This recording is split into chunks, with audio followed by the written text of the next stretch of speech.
put there. Okay. So today, guys, come on. I wanted to come on today because it's actually been a while since I've gotten back on live. And I was really going to take a couple days. Hi, guys. I was actually going to take a couple days because a lot has been happening to me. Hey, guys. Um, a lot has been happening to me, and I was in my head going back and forth whether or not I should come on here and speak about it.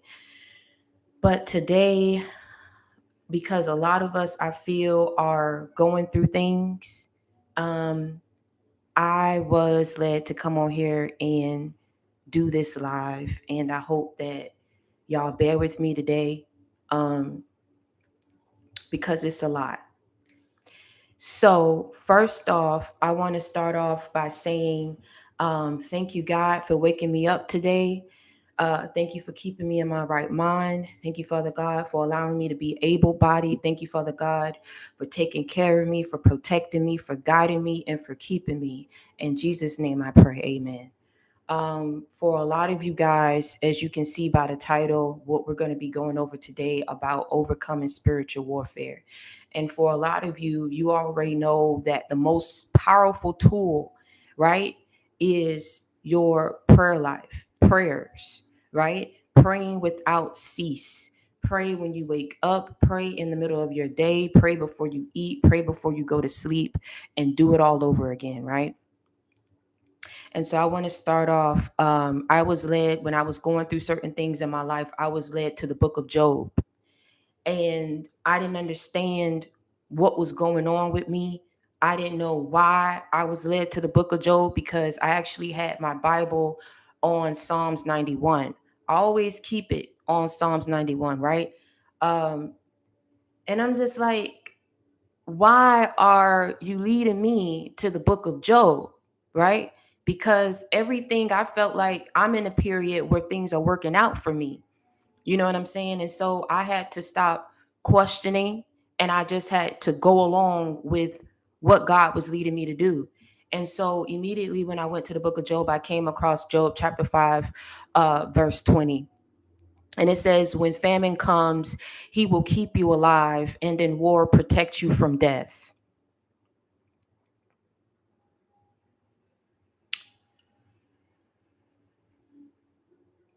Then I heard the sins of the parents, right?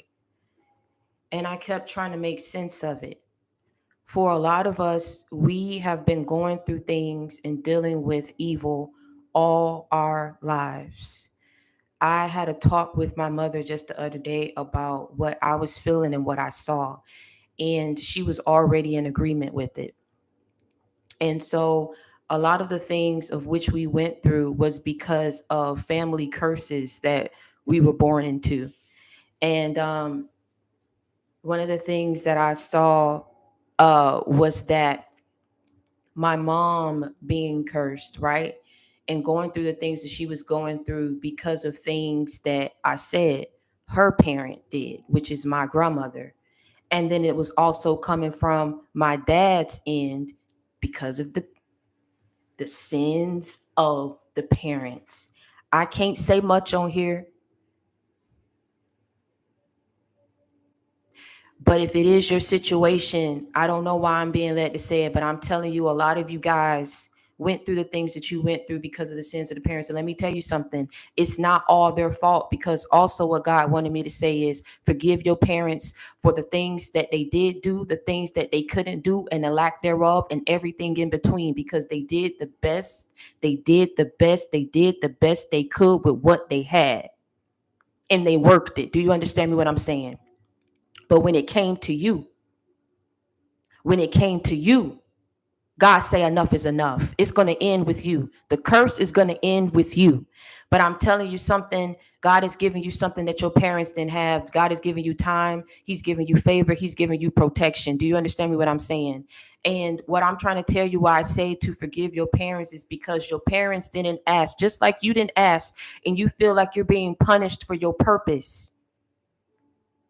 You feel like you're being punished for your purpose because you didn't ask for this. Just like you didn't ask to be born into this world, you didn't ask to be cursed when you came into it, did you? You didn't ask for a lot of these things. You didn't ask for your purpose. You didn't ask for your gifts. You were led to get on this path. You were led to feel the things that you felt. You were led to go through the things that you went through that all served as part of your testimony. I'm trying to keep this structured today, but again, I'm going to go back to the sins of the parents. I had to tell my mother because, she started getting on the defense. She said, yeah, a lot of things I know what you're saying. I know, but it's not my fault. It's like you trying to punish me. I say, no, Mom. I kept saying, I love you. I love you. I get it. I say, we got to fast. We got to pray this thing off. And see, a lot of it comes from people who were very envious of your parents. Some who did not respect the union or the partnership of your parents. And all of these people were in the family. And in cursing your parents and doing certain things to your parents, it had a trickling effect on your life. Your parents didn't know, baby. They didn't know. And for the things that they did know, at this moment, it's like we all got to fight and battle and get through it. And that's why I said what I said to my mother when I saw what I saw.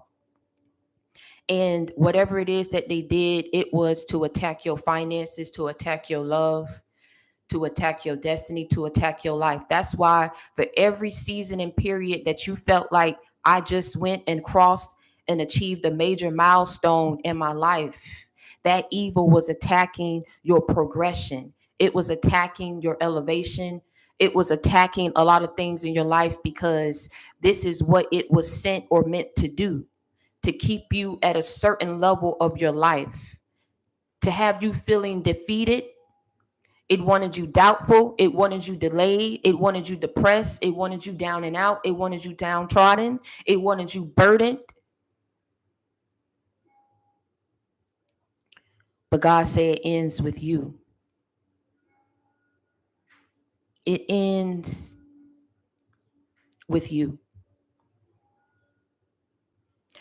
Sometimes in life, we feel like we are spiritual test dummies. And what I mean by spiritual test dummies, we feel like we're at the forefront of this war.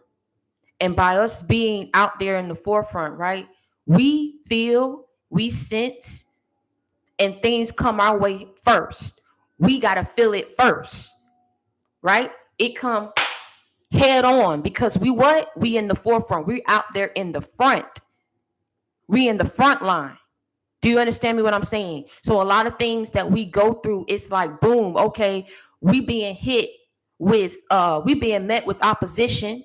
We're being met with this evil that's going up against our finances. We being met with mind manipulation, hidden devils, curses over here, delays over here, defeats over here, bodily harm over here. We battling health issues over here. We're battling losses over here. Decrease over here, lack over here, death over here. But we feel like when we're the spirit, we these spiritual test dummies, right? And it's for us, for these things to hit us, but we're protected in the midst of it, but we have to feel it. And the whole reason why I'm telling you what I'm telling you is because a lot of us will be up in our heads about what we're going through because we say, God, how can you want us to be on this journey, on this path, if you're not going to protect us properly? But let me tell you something. It's because he was protecting you the way he was protecting you that you're not dead.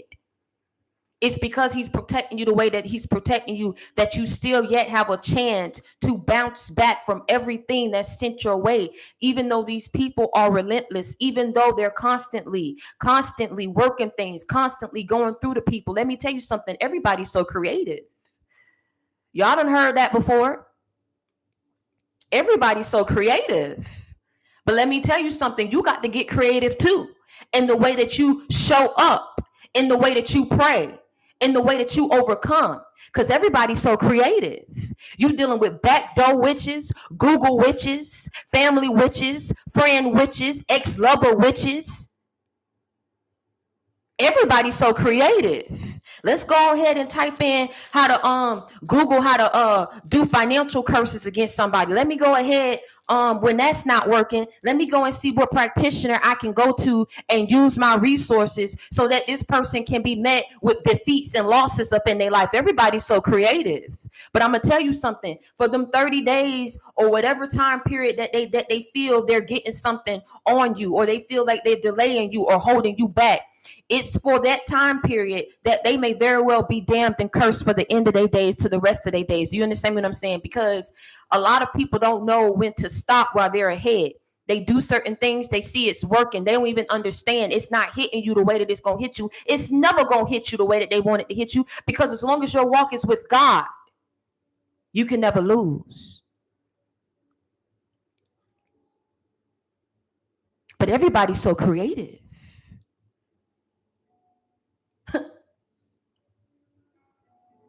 Cooking up some concoctions, they don't even know what they're cooking up because they want to be so creative. So God said, you need to be creative too, because this ain't the time to accept defeat. This is not the time to accept defeat. I'm telling you something, I'm telling you something, I'm telling you something, I'm telling you something, I'm telling you something that I know. Y'all done heard that before. Everybody's so creative. They want to sit up here and do certain things because they don't want it to be you. But beyond that,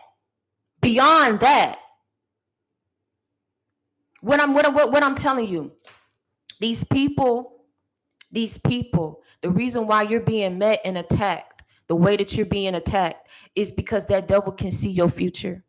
That devil knows what's in store for your future. And when they know that they can't come along, when they know that they can't tag along, when they know that they can't stop it, they can't completely get rid of it, they can't take your destiny away from you, what they try to do, they try to attack you so that you give up, so that you forfeit your destiny, you forfeit the blessings that's in store for you. Do you understand what I'm saying? How do they go about doing that? They have to attack you. They have to attack you so that you become so upset, so frustrated because of all the opposition and the rejection that you're being faced with. You're like, you know what? This is too much for me. I can't deal with this. Because everybody want to be so creative instead of just focusing on their life, instead of just letting you be. Do you understand what I'm saying? You're dealing with scorned lovers who are not scorned because you hurt them, baby. They scorn because they no longer have access to you to continuously hurt you. You're dealing with scorned family members who got that envy and that jealousy on them so bad. Years and years you've been dealing with this because they don't love themselves. When there's so many people out here that's succeeding, plenty of fish is in the sea. They could have their pick of who it is that they want to be jealous of, but they rather focus on you. And upset because you cut them off. Upset because you cut the cord. Upset because you broke the bond. Upset because you cleared out and broke those soul ties. You're dealing with low self-esteem, low vibrational beings, that people of whom you once put on a pedestal, people of whom you entrusted, baby. They afraid of your success because it's like, if you get this success, are you gonna rub it in people's face? If you reach this certain level in your life, how is it gonna make them look? So instead of trying to get on board and support you, they rather go up against you so that you don't have it. But I'm telling you that the God that you serve says, listen, this is not the time to accept defeat. If you need some rest, go ahead in your nest, take you a little rest, but then get back up, be prepared for these tests, go ahead and give it your best, And when you come up and when you get on that battlefield, you go and you show up and you let God handle the rest. Do you understand what I'm saying? But it's not the time to accept defeat. We are overcoming this spiritual warfare because this is exactly what it is. If you don't go through things in your life, everything, there is a balance. You wonder why you go through the things that you go through. And it's like on this journey, you're constantly looking at God, right? It's like you are in this protective shell, this bubble, and you're standing right next to God. And you see all these people going ahead and forming up these weapons, right? They forming up all these guns, forming up all these arrows, forming up all these bows, forming up all these cannons, forming up and creating all these bombs, forming up and putting together all these curses, forming and putting up together all these attacks. And then they looking at you and they like boom, boom, boom, boom, boom, boom, boom. And you standing there and you holding on to God's hand and you looking at him, you like, well, when are you going to stop these people and do what you need to do? It ain't enough that you protected me from these attacks because I'm still feeling it. But God said you ain't feeling it the way that they want you to feel it. You feeling it just enough for you to be aware, for you to be alert, for you to be cognizant that people like this truly do exist in this world. For you to be aware, for you to be alert, for you to be cognizant that things like this can truly happen. When you're dealing with backdoor witches, Google witches, hidden witches, in the closet witches. Because everybody want to be so creative these days. And how to stop somebody, how to block somebody, how to hurt somebody, how to delay somebody. Instead of healing and moving forward. Getting on their journey. Getting on their path. Everybody want to be so creative and being evil and being conniving and being deceitful. But you're holding on to God's hand and you say, you know what? When enough is going to be enough. But what you didn't realize is the reason why these people think that they're getting away with something. The reason why, in part, you have to see it. You have to be aware of it. The other part is God is still yet trying to give your enemies a chance to turn from their wicked ways. You think God don't spare your enemies? A lot of people may hate me for what I just said for that.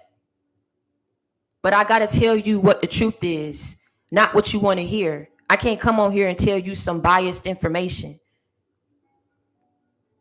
Yes, you are protected. Yes, he will protect you from them. But let me tell you something. I keep telling you, God don't walk around with hate in his heart. He will avenge you. He will do what he have to do for you. But let me tell you something. There's another side to it. Just like when Cain killed his brother Abel, and God put that mark on Cain so that no one, while Cain was wandering out there wondrously, no one would be able to what? Kill Cain and take revenge, right? On Cain. God put that mark on Cain. Did he not? Did he not? Cain just took the life of his own brother.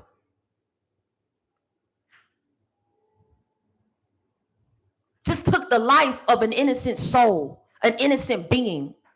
All because he was envious that his offering wasn't that on the level of his brother. And you think that if a brother can take another brother out, a cousin won't try to take a cousin out? I know that my people on here that follow me ain't ignorant, ain't naive like that, boy. Let me tell you something. I tell you, I'm bring it like how everybody else bring it. But let me tell you something. Everybody, it don't matter if you don't know every scripture up in the Bible. I know that you know them stories. And them stories, we can take from those stories and learn a couple things or two from them stories. Do you understand what I'm saying?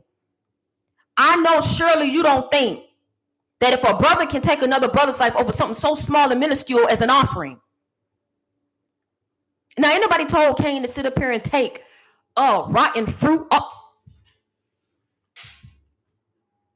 Who told him to take rotten fruit off a flow and think that that was going to be something substantial? It's like you dealing with people who are very sick in their mind because they're not themselves because of that evil that has taken them over. Do you understand what I'm saying? It's like a fool, a beggar on the street could tell you, man, what you doing, man? You finna take fruit off a floor and give that as an offering? But upset because someone else has that ability, has that capability, has the wherewithal, has the resources to bring a better offering. All he had to do was hit up, and y'all know how I'm about to do it. Now, don't come for me unless I send for you.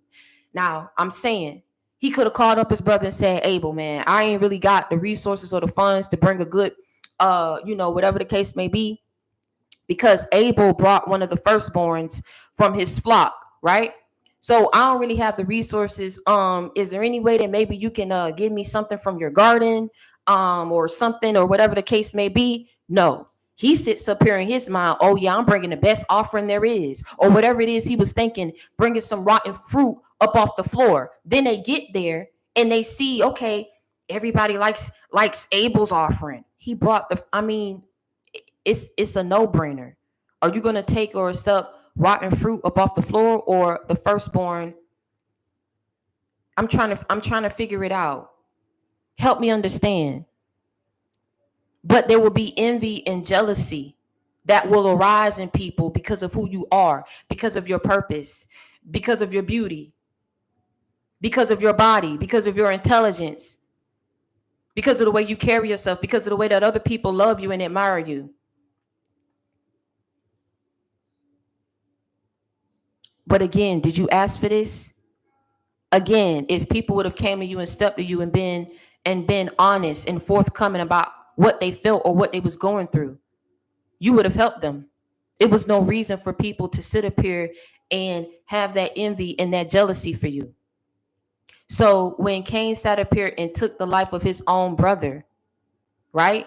At first I was like, well, maybe he put the mark on him because it would have been too easy for someone to sit up here and take his life the same as he took his brother's life. So God wanted him to suffer and live through the decision that he made to take out his brother. But I said, you know what? He was really, really sparing Cain. I mean, well, there's really no in-depth explanation as to why God put this mark on Cain. But I'm telling you, no one was able or would be able to take his life. And if they did, they would suffer.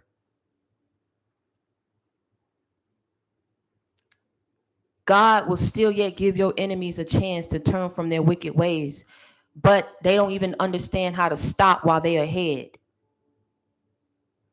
They want to be petty. They say, well, okay, we know we can't kill them. We know we can't delay them for too long, but if we can prevent them from showing up, then we've won. They won't want to show up if they see all this hate that they get. They won't want to show up if they know that the only reason why we're attacking them is because we don't want them to be successful. So if they accept not being successful, if they accept the defeats and the losses, then, in their head, we'll stop attacking them. But they won't stop attacking you. And God is telling you this is not the time to accept defeat.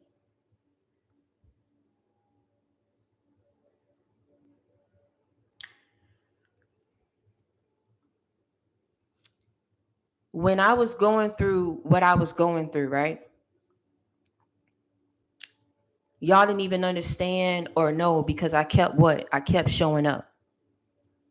But now I'm in the season of exposing this spiritual warfare that I know for a fact I'm not the only one who's going through it. I can't go rogue because God don't want me to do that. He wants me to keep showing up. And what I was trying to tell you guys, that in you holding on to his hand, you're getting frustrated, you're getting agitated. You like, I'm tired. I know that you're going to protect me. I know that you're going to shield me. I know that you're not going to let them have their way with me. But when is enough going to be enough? When are you just going to handle them so that they can stop? We don't know how much time God is trying to give these people, but he wants you to pull back and stop focusing on that. Because when you're frustrated, that can attack your progression as well. When you're frustrated and you're unwilling to forgive and you got all this hatred in your heart, that can affect you as well. And that's what any little thing, you don't even realize how it can affect you, even with these people not physically being around you. You can run from evil, but you can't hide from it. Just like these people can run from God, but they can't hide from them. Because when it's time for these things to get back on these people and for it to be sent back to them, they won't be able to hide from it. They just gonna have to take it the same way that you had to take it. But you was protected. I was going through a lot. I was going through battling sleep paralysis. I was being restless throughout the night, and I wanted to sleep all throughout the day. And a person like me that got to get up and I got to work and I got to be on the go, it was really affecting me. I knew that it was spiritual warfare because my eyes was tired, but my body wasn't. My eyes was tired, but my body was wanting to get up, then do all this type of stuff, and I didn't know what to do. I was praying, I was praying, I was praying, and and I was having these really bad headaches, and they were like really bad to the point I was going through a bottle of Advil, which was the dual. It was ibuprofen, and it was something else. I would go through a bottle of Advil within like almost like I want to say 2 weeks. Um, because not only was I having headaches, I was having really bad stomach pains. And I went to the doctor twice. I didn't tell my mom what was going on, nobody. I was crying and I was like, man, I'm tired. I'm tired. My body, my soul is tired. Nobody knew what was going on. My friends was wanted me to go out. I just kept saying I gotta work. I'm gonna go out with you next weekend. Um, I wanted to sleep. I couldn't sleep. When I tried to sleep, my head was hurting. And then I would have stomach pains. And I went to the doctor twice. One of the doctors was my gynecologist. And he was just like, Victoria, you healthy as a horse. You want us to run these tests. You want us to run these tests twice. And we did that. I had him run blood tests. I had him do blood work. It was and some other tests too that he had to outsource and send me outpatient and send me to the hospital for me to go do it. I came back again. I said, I need you to run these tests again. He didn't want to do it. I went to another doctor. I said, I'm having stomach pains. My period is not on. They kept saying, well, maybe your period is coming on. You have an irregular period. I said, I know I have an irregular period. I've been having an irregular period. And every time my period will come on, I've always been known to have really bad cramps. It's not that. I need you to run tests and tell me what else is going on. It wasn't my period. It wasn't constipation. I was not pregnant. I said, okay, you know what? I'm not going to keep going to doctors. I know what it is. So I had to fast. I went home. I wasn't recording new things for you guys. I couldn't. You know what I'm saying? I wasn't there. And that's how I knew I was being attacked, because normally I'm like, I'm going to come on here and do these. I had my live podcast that I had for y'all. When was the last time I did one of those? I was being drained. My energy was being drained. I was very tired. I'm trying to tell you something. I am not crazy. I am conscious. I'm not crazy. I'm telling you something that's real in case you guys are going through it too. I had to pray, and I got down on my knees one night, and I was praying. I was playing Apostle Tim. I was playing Benny Hinn, and I had that playing on both of my TVs all throughout the day. I know my neighbors was mad at me. I know they was, because I was playing them loud. Do you hear me? Apostle Tim, I always play Apostle Tim because he always be getting down to the point. And so I was playing those prayers all throughout the day. I got down on my knees and I just cried out to God. And I said, enough has to be enough. Your power, I know, supersedes that of any evil that is being sent my way. I know that you have the power to cease and stop these people and block these people, Father God. I am asking that you protect me, Father. I'm asking that you clear out this evil from my life. I rebuke it in the mighty name of Jesus. I return the sender. And one of the things that I started saying, and I was just like, where did this come from?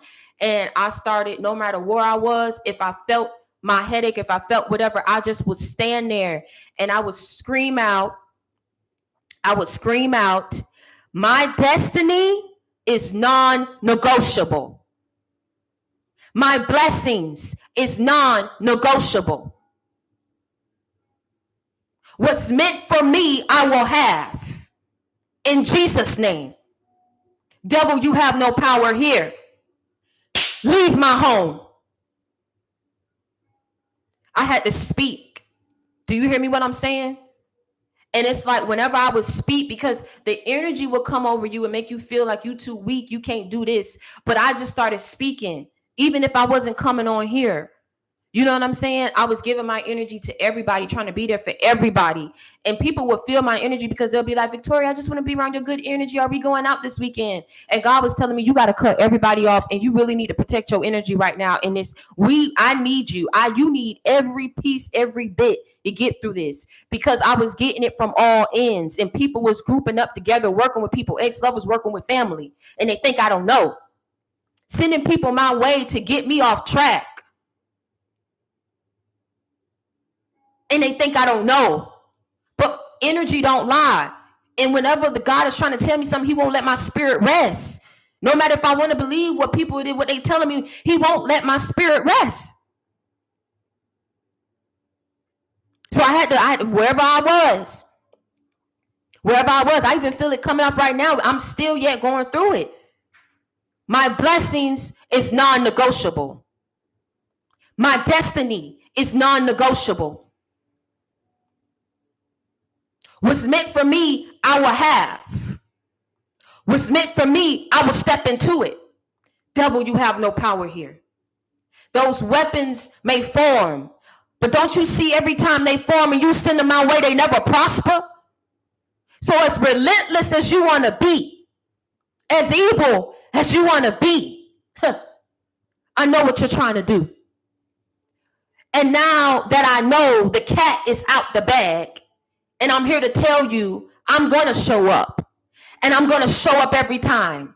You can try to go up against my growth. It don't matter. It don't matter if I got 10 people following me. You can keep trying to attack my following. You can keep trying to attack things up in my life. But my blessings is non-negotiable.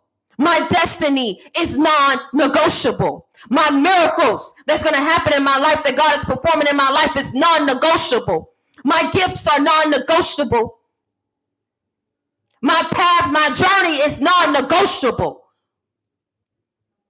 What's meant for me, I will have. My business will be successful. It is successful. My life will be successful. It is successful. I live a blessed life, and you can't handle it, but you're going to respect it because you have no power here. You, your agents, your weapons, your spells, your curses,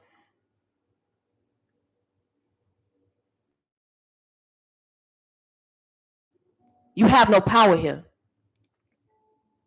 I will never accept defeat. On my worst day, I won't give you the satisfaction.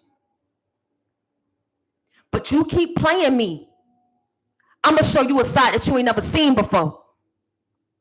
But it ain't going to be what you expect. Just like you want to up the ante, I'm going to up my prayers. Just like you want to be so creative, I'm going to be creative too. And how I overcome this spiritual warfare. Just like you want to recruit people, I'm going to recruit people too. Just like you want to up the ante, I'm going to up it up too. Just like you want to be relentless, I'm going to be relentless too. This is my life. I don't know who you've been rolling with. I don't know what they done told you. But clearly, you have been misguided. Clearly, we have a misunderstanding here. And clearly, you've been rolling and dealing with the wrong clique. Because I don't know who told you somebody was a weak vessel. That it would be like taking candy from a baby. But all you have done was further piss me off. Because now that I know who you are and where it's been coming from, believe me when I say I'm about to up the ante too. You got the right one with me. Because what all people had to do was leave you alone when you was minding your business, going about your day. You wasn't worried about nobody. I told God just the other day when I was taking my baths, right? This was my third bath that I was taking. I would take 3 baths within a day. 3 baths in a day I was taking. I had my prayers playing throughout the day. I'm telling y'all something. I hope y'all taking notes because I know I'm not the only one going through it. I was taking 3 baths a day. I had my prayers playing all throughout the day. Whenever I felt the attacks coming on, whenever I felt the stomach pains, I would touch my stomach and that's what I would say. My blessings are non-negotiable, and immediately the pain would stop. Now, all the Advils I was popping wasn't getting rid of the pain, but as soon as I said that, it stopped. God is opening up my eyes to let me know that this spiritual warfare is truly real, and people are out here practicing and dabbling in witchcraft. And it's people that you've left behind. It's people that you no longer want to deal with. I can sit up here and I can call names because I know they watching. This is the only outlet they have to watch me and see what's going on in my life. All you have done was further piss me off because you don't want to leave me alone. I swear on everything I love, boy. You have truly brought it up out of me. But I ain't got to come there. I ain't got to catch no flight. I ain't got to come see you. I'm finna come for you another way. So get ready. You ready? Because everybody want to be so creative. So I'm about to get creative too. So when I was in my bath and I was taking my bath, I said, you know what? I don't even have no hate in my heart. I don't have no hate in my heart. I was laying there and I was sitting there, right? Because I got a big tub. And in Houston, if y'all know, they known for having these garden tubs. And they got the big deep. So I was just like sitting there, you know what I'm saying? And I'm like, I don't even have no hate in my heart. I don't. I kept sitting there trying to be quiet. I'm like, do I feel hate? I don't feel no hate. I don't feel hate. You know what I'm saying? I don't feel no hate. I feel bad because it's like people don't know when to stop. I told you, scorn lovers. You mad because I won't give you access to me to screw me over again? I won't give you access to my money so you can keep taking it from me and giving it to who you want to give it to? I won't keep allowing you to build up off of my energy. I won't allow you to keep receiving insight or clarity into my life so that you can figure out in what areas you need to attack me. I'm telling you, things are not what it seemed. And because of what I went through, I don't even look at people the same no more. I look at people, I'm telling you, whatever side you on, you want to be on that side, on that dark side, I already know what come along with that territory. Don't you notice it be the ones who go up against you that hate themselves? It be the ones who go up against you to try to make you feel so bad about yourself that secretly want to be you, secretly want to have your life. This is why I don't feel no hate, because I remember the days that I was struggling. I remember the days that I was getting on the bus, but I never thought in a million years I would be sitting here taking a bath. Everything up in my apartment, everything I've worked hard for. Ain't nothing was placed on no layaway. Ain't nothing was bought off no credit. I paid for it. I worked for it. I ain't never had my hand out to nobody. I mind my business. I keep to myself. Leave me alone. Because I'm never going back. I'm not going to go back and be mistreated. And the sad part about it is, when people have a hand in ruining your reputation, I tell you about dealing with narcissists and dealing with devils. They never want people to know their true nature. So anyone of whom they come in contact with, they use them as an energy source. They'll never have any intentions of truly being done or letting go or fully relinquishing that energy source, because they need that to build upon. But what they'll do, I had people call me a hoe. Had people try to send people my way to try to say, "Oh, I'm naive, I'm stupid, I'm talking about God, but look at how I'm living." I don't care what you release. I don't care what you say about me. I've ran into people who know me when I've gone to the bar. They be like, "You got a YouTube?" I be like, "Yeah." I've ran into people when I've gotten into lifts. What is it? What is it? I mean, what you think you really doing though? You making yourself look weird and stupid. Because anything of what you release, I can own.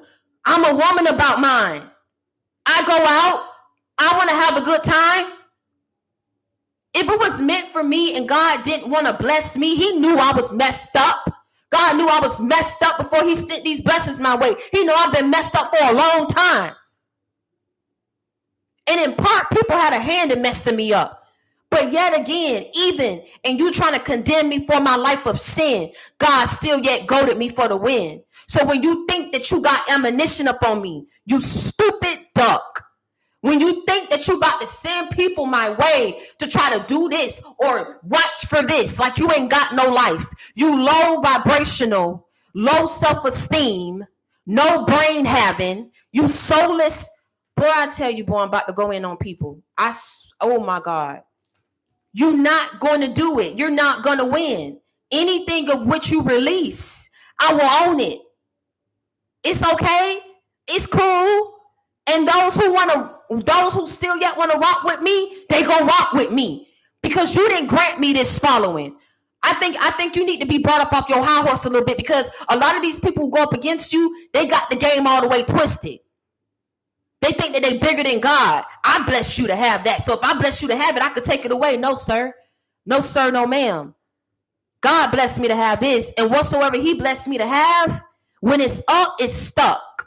But when you try to sit up here and form weapons to be sent my way, they will never prosper. So even though it come my way, it will never stick. It will never last. I say I ain't got no hate up in my heart, man. I ain't got no hate for you, ex-lover, who don't want to let me go. I ain't got no hate for you. Any cousins or aunties or anybody who I don't want to deal with no more. I know and I sense it. Energy never lies. I could come around your house and you could play one way, but I know you don't like me. I know you don't like me. You stupid duck. Who does that? Who sit up here and don't like nobody, but then you watching every waking moment of their life? You said you don't want to deal with a person. You said they crazy, they deranged. They ain't got no true gifts. They ain't blessed. But you watching them. You sending other people to watch them. Y'all taking shifts.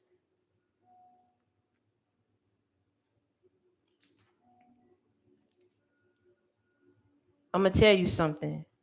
I know I be saying certain things because I be trying to make y'all laugh. And I know I don't bring it how a whole lot of people that I preach ain't supposed to talk like that. Did I ever say that I was a preacher? Let me know. Drop it in the comment section if I ever said that I was a preacher. That chosen one ain't supposed to talk like that.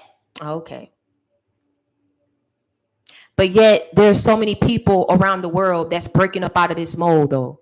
So I guess if a stripper came on and said she don't want to be a stripper no more, she wants to turn her life over to God, you'll sit up here and you'll say, oh, well, that ain't supposed to be a chosen one.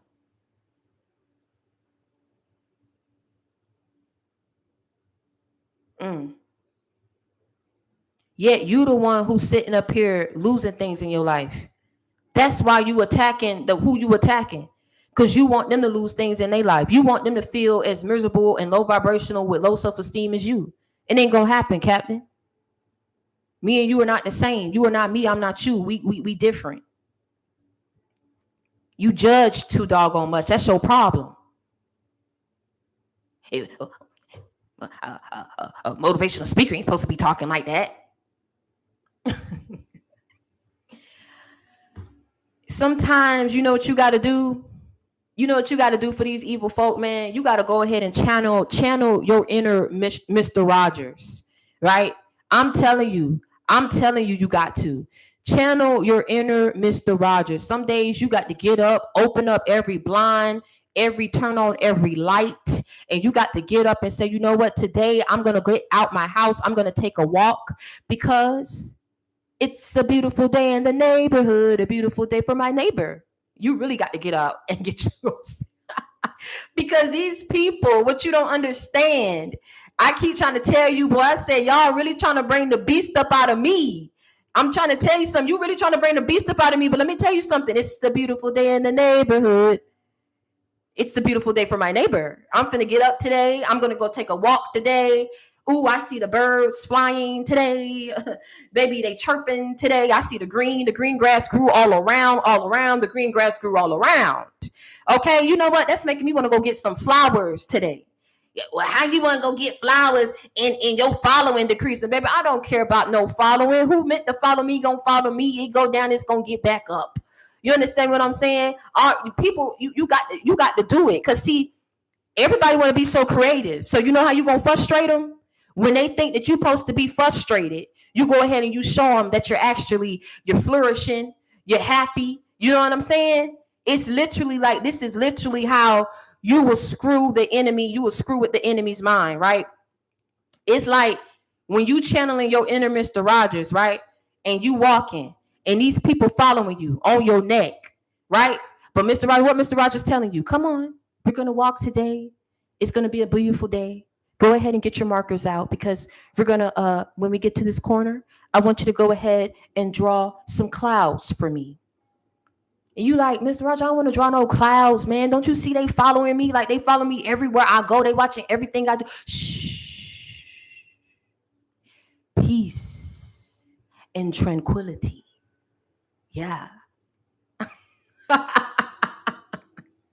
I'm putting y'all on this. I'm telling you how you finna mess with their mind. I'm telling you, I'm dropping these gems today. I hope you're paying attention. I know I'm making y'all loud, but I'm telling you something real. I'm telling you something real. They following you and they watching you, right? All right? What Mr. Rogers telling you to do? Keep them markers on deck. Keep them crayons on deck. All right? When we get to this corner, I want you to go ahead and start drawing me some clouds. Clouds? Yes, draw the clouds. Shh. Just draw the clouds. Take a breath. Oh, I feel better, Mr. Rogers. I know you do. Yes. Now take another breath. Yeah, I feel a burden lifted off my shoulders. Yes, you see? Now take another breath. You know, I don't even care that they're behind us, Mr. Rogers. I know you don't. They're not going nowhere. Now go ahead and take out your markers. I want you to draw me 3 clouds. Okay. I'm drawing the clouds, Mr. Rogers. Okay, now next to these 3 clouds, I want you to draw me a big, beautiful sun. Okay, Mr. Rogers, I'm drawing a big, beautiful sun. I want to make mine orange and yellow on the outside. I'm going to go ahead and get a little creative. I'm going to put like a little dark yellow in the middle. I'm going to get me some, like where my color pencils at. Yeah, I'm finna like just shade that in right there. Yes, do a beautiful shading. Now I want you to go ahead and get your blue marker. I want you to draw me some birds right there. Now tell me, how do you feel? I feel so much better, Mr. Rogers. Yes. Now it's time to go into the next dimension. And then here they come. Oh, so you want to draw clouds? Well, we brought our erasers. We finna erase it. Now watch us erase the sun. Now watch us erase the clouds. To try to mess with you, right? And they get to you when you focus on you. Like, you see what they just did? All this work that we put into. Mr. Rogers like, shh. Peace and tranquility. But Mr. Rogers, they just sat up here and erased what we... Shh.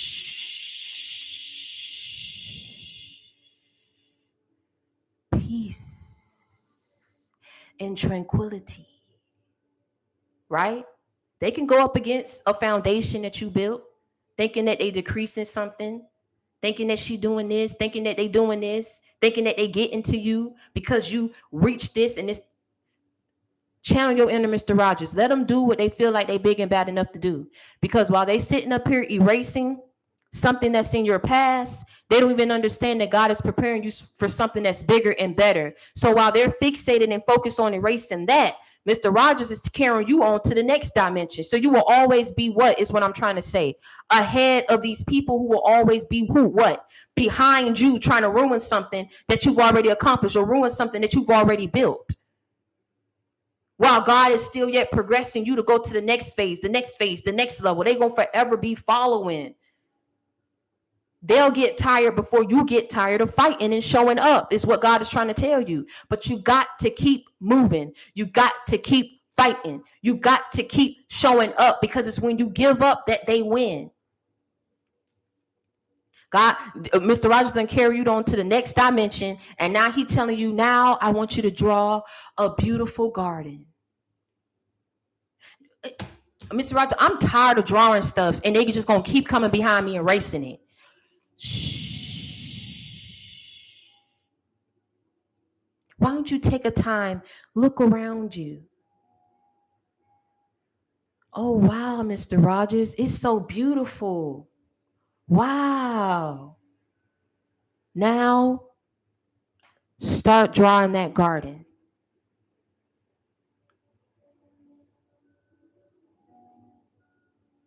I'm going to stop with y'all, but y'all get what I'm trying to say. The moral of the story is, because to some people, they'll look at it and say whatever, but to those who understand, channel your inner Mr. Rogers. No matter what's happening, what's going wrong in your life, what's decreasing, you know that it's for a temporary time. You know that it's for a temporary is a temporary phase that you're going through. So every day you get up, it's a beautiful day in the neighborhood, a beautiful day for my neighbor. And that's going to mess with them, because I'm telling you, they're going to get tired before you do. They're going to get tired of every time having to follow behind you and erase a foundation of that of which you've built, because they have to keep summoning people. They got to keep crossing and going through all kinds of rivers and lakes and mountains, battling all lions, bears, and tigers, trying to get to you, trying to overcome you, trying to defeat you, trying to delay you.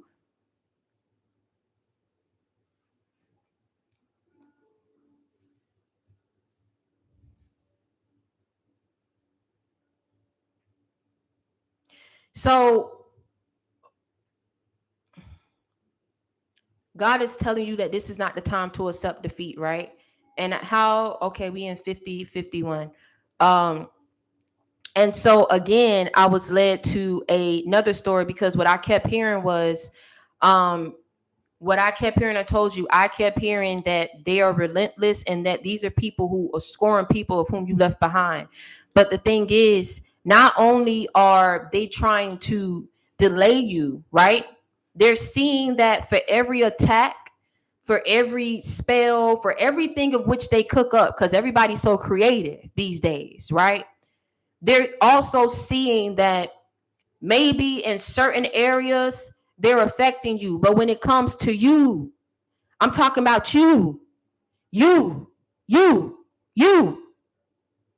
A house don't make you. Money don't make you. A following don't make you.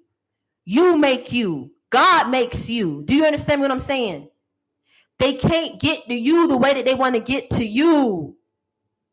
They keep seeing you show up. That's how you mess with their mind. Do you understand what I'm saying? And when you keep showing up, it's the way that you show up. Do you get me? It's the way that you show up. These people know that you're protected.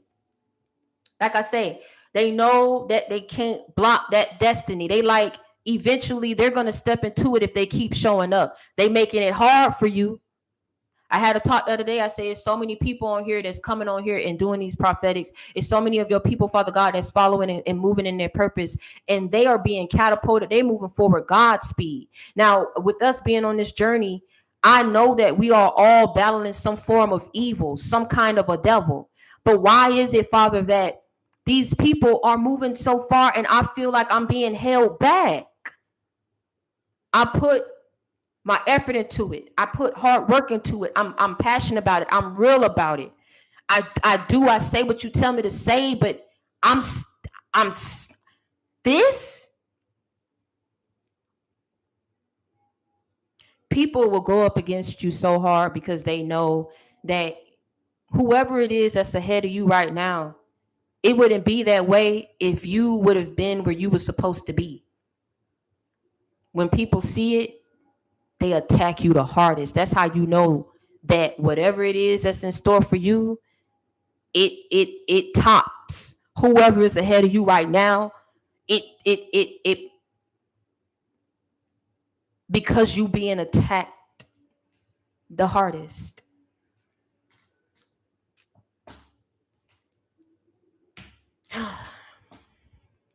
But like I say again, everything that I was led to, I found it in the book of Job. And so now I'm about to read Job chapter 1, verse 9 through 11. Then Satan answered the Lord and said, doth Job fear God for naught? Hast not thou made a hedge about him, and about his house, and about all that he hath on every side? Thou hast blessed the work of his hands, and his substance is increased in the land. But put forth thy hand now, and touch all that he hath, and he will curse thee to thy face. Satan retorted, so do you think Job does all that out of the sheer goodness of his heart? Why no one ever had it so good? You pamper him like a pet.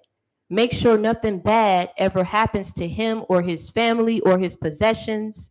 You bless everything that he does. He can't lose. But what do you think would happen if you reached down and took away everything that is his? He'll curse you right to your face. That's what. Then Satan answered the Lord, does Job fear God for nothing? Have you not made a hedge about him and his house and all that he has on every side? You have blessed the work of his hands, and his possessions have increased in the land. But put forth your hand now and touch all that he has, he will surely curse you. And so Satan was really trying to goad God on to tell him that, okay, let's say you're blessing a person and they're thanking you because you're blessing everything that they do. You blessing everything that they touch, everything that they put their effort into, you're blessing.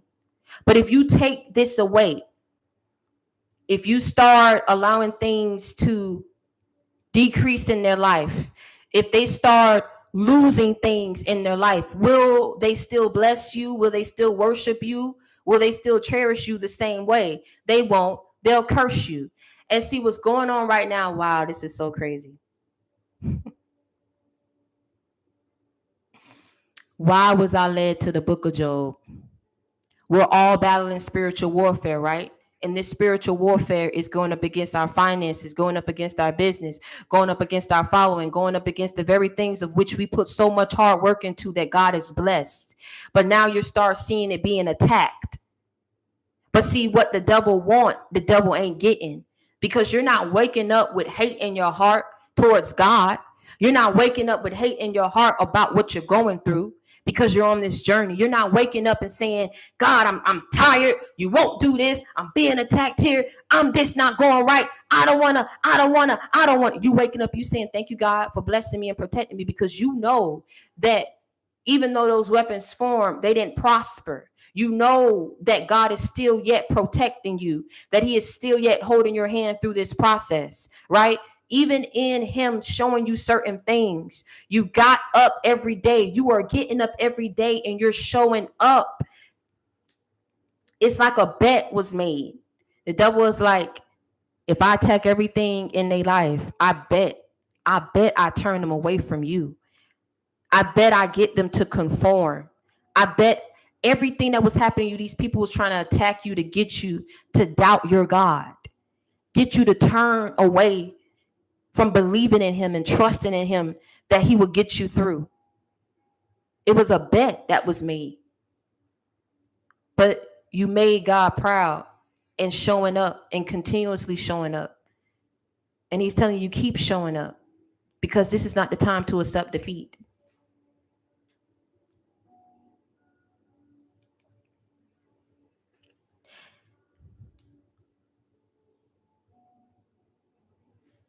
And Satan replied to the Lord, yes, but Job has good reason to fear God. You have always put a wall of protection around him in his home. I'm going to say that again. Today is the day, because I'm telling you, you don't know how much fight I had to put up just to get on this live to speak. God was like, all you got to do is speak. It's like even through speaking, you get that evil up off of you. You start feeling your power coming back, your strength coming back. But it'll attack you. It's like, oh, not today. I'm tired. Oh, yeah, I'll do it tomorrow. Oh, yeah, I'm not looking right. Oh, yeah, oh. But you got to fight, is what I'm trying to tell. I'm trying to show you what it is. That is not normal. If you know that you used to be productive and you get up and you have this taste for life and you want to paint and you want to do this, and then you're waking up and you don't even have the energy to go about your day just to watch TV, just to get up, just to be happy. No, that is an attack. So whenever your inner self is trying to tell you, oh, just put it off, just do it. No, hey, I'm doing it today. I'm doing it today. Just get up, speak. Just open up your mouth. Open up your mouth. Speak. Satan replied to the Lord, yes, but Job has good reason to fear God. You have always put a wall of protection around him in his home, in his property. You think that these devils and these witches that's going up against you don't know that God is protecting you?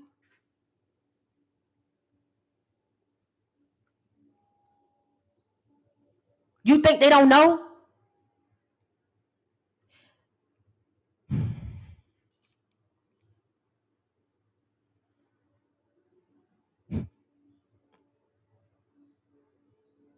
I asked y'all a question. This is an interactive chat. That's why I get on the live. You see, even now, my computer start at, boy, I tell you, boy, not today, not today.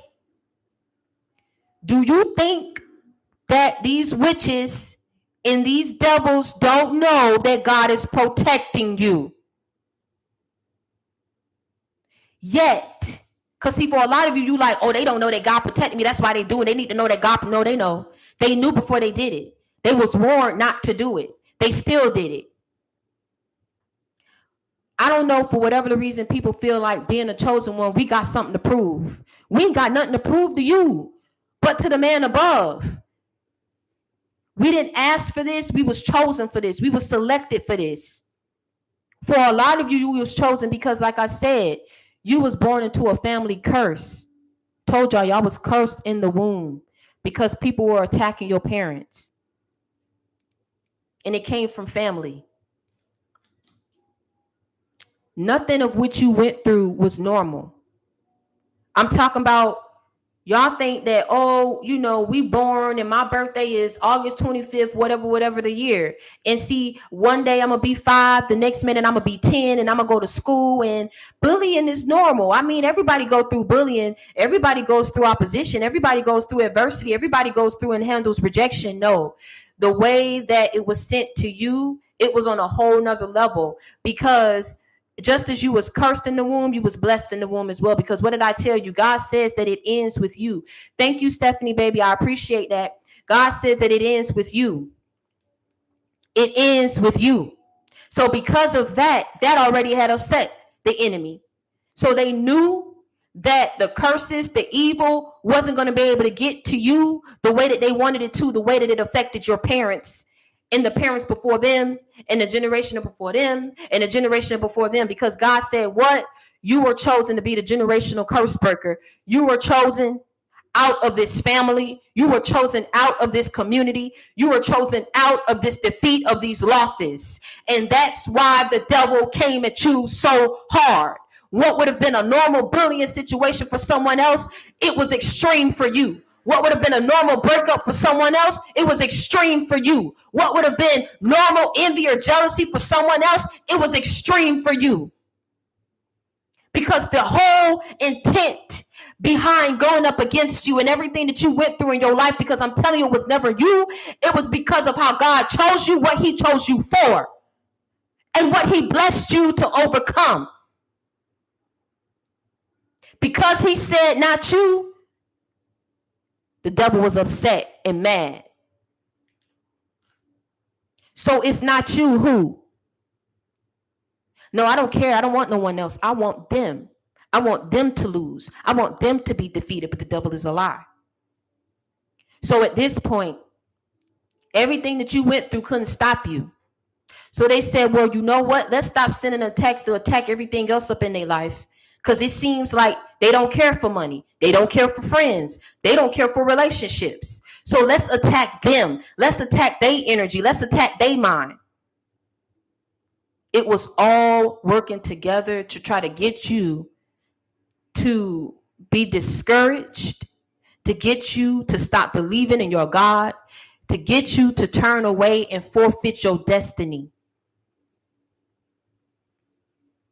Satan replied to the Lord, yes, but Job has good reason to fear God. You have always put a wall of protection around him and his home and his property. Because as long as your walk is with God, you can never lose. You have made him prosper in everything that he does. Because as long as your walk is with God, you can never lose. Look how rich he is. Because as long as your walk is with God, you will never lose. But reach out and take everything he has, and he will surely curse you to your face. But they took their best shot, sent their best agents, formed their best weapons, and it didn't prosper, and you still got up. And you didn't curse God, you praised God.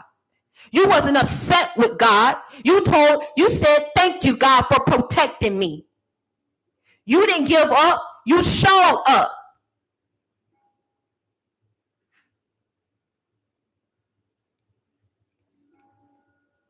Because you knew everything of which I'm going through, it is serving as part of my testimony. God say this is not the time to accept defeat.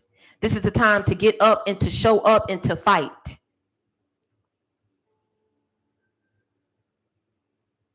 If I can fight through it, you can fight through it too.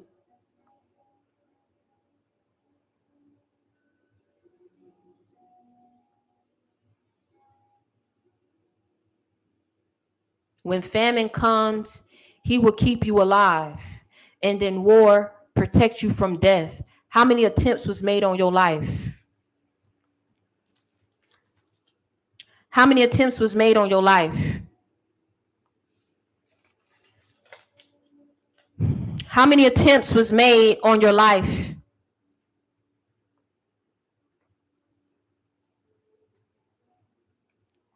When famine comes, he will keep you alive. No matter what you lose, no matter what is sent your way, God will always walk with you to allow you to overcome and to get through. He kept you alive through all the attacks, through all the spiritual warfare. He kept you alive. That enemy kept upping up the ante and going up against you because you would not accept defeat. And in war, God will protect you from death. Thank you, Truth Seeker. I appreciate you, King. I starved my flesh so that I can connect to God. And he know, I tell you, you feel like God is indifferent from your struggles, like he don't see it, but he always place a person on your path to give you some kind of sign. Don't you know, just the other day, I don't know why I felt confined to my home. It's just been so hard when you're constantly being met with evil people and attacked. You don't even want to go in and put out and let people know the good things that's happening in your life. Thank you, Sharika, baby. I appreciate you. I love you. Thank you for that. You feel confined to your home. You feel confined to just yourself and not sharing the good things that God has done for you, because you like, what's the point in getting on Instagram? What's the point in sharing all this stuff? I'm gonna tell you, it's a whole lot of people up on my Instagram that watch my stories but don't like my posts. And some of these people I ain't never had no beef with. I thought we was cool, but they watch a story but don't like a post. You have so many people that I keep telling you, stop looking at things and from a physical standpoint and look at it from the spiritual, because God is protecting you in both. Thank you, Diane. I appreciate he protect you in the physical and he protecting you in the spiritual. Whoever don't want to give you your flowers here, I'm telling you, you already receiving them in the spiritual realm. Thank you, Black Butterfly. I appreciate you, baby. Whoever don't want to give it to you here, trying to discourage you, trying to defeat you, make you feel like it's a lost cause and you doing what it is that you're doing, I'm telling you, my following has been affected. Nothing, I've never experienced that until I started hitting the 100K. Then they started attacking my Instagram and my TikTok, but it's cool. Thank you, JB3, baby. I appreciate you. Not only that, I had 2 of my managers that was working for me. And because they working in another country, they had already did what they had to do. They stay on top of that. They right in the time in the period that I was supposed to get approved for something, and she was supposed to submit the application for me. She was like, "Oh, Victoria, I have to tell you, my account has been deactivated because they're telling me that my visa couldn't be approved or it wasn't certified." And I had already submitted all of the details and everything that I needed. I said, you know what? I already knew what it was.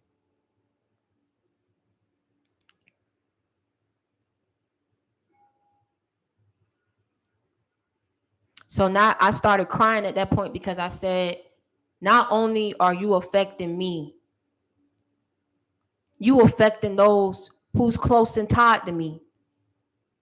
I'm these people's paycheck. And you affect her whole account was deactivated. This never happened before. Never. And you gonna tell me that we not in the midst of spiritual warfare right now? You gonna tell me that?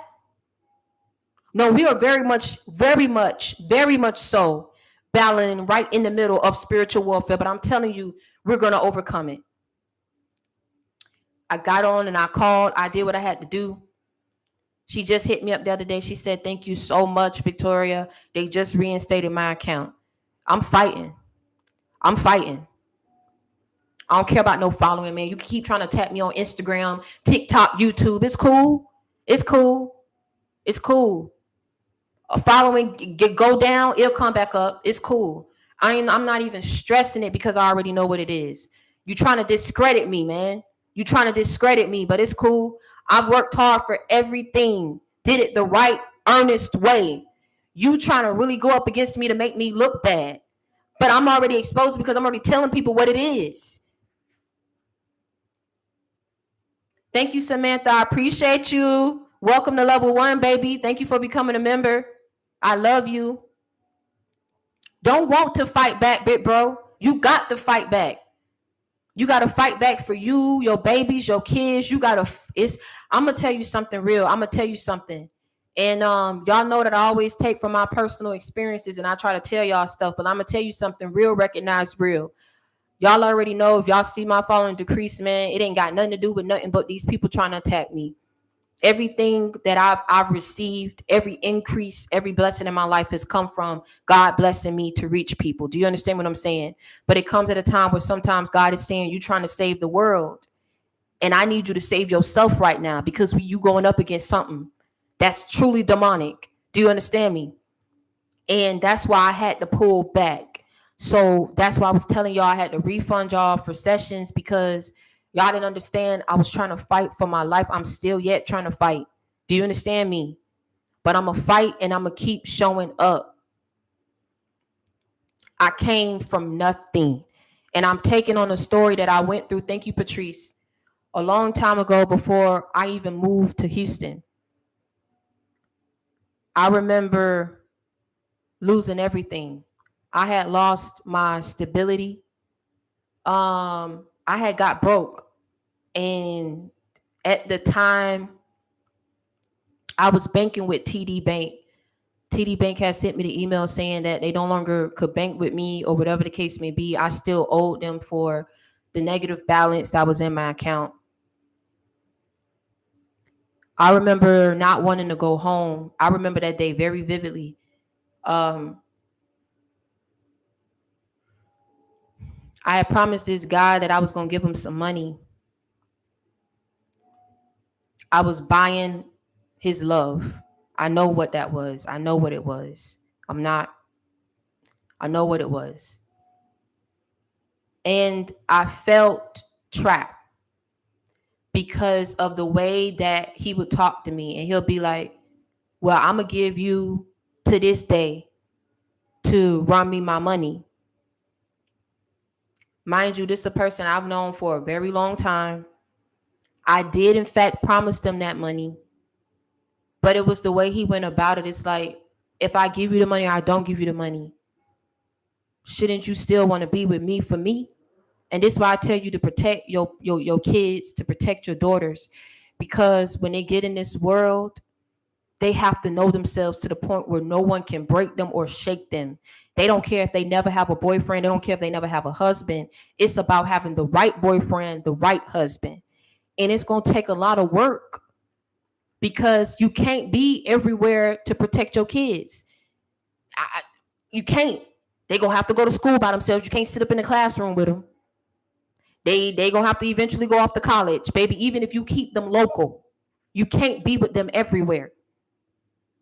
And that's the scary thing about having kids. Is why I say, y'all think it's all about gapping open. It feels so good. I'm with my man. I'll be seeing all of it. Relationship goals, family goals. Baby, listen, I'm taking it back old school. If I ever get married, if I ever have kids, you will not know about it.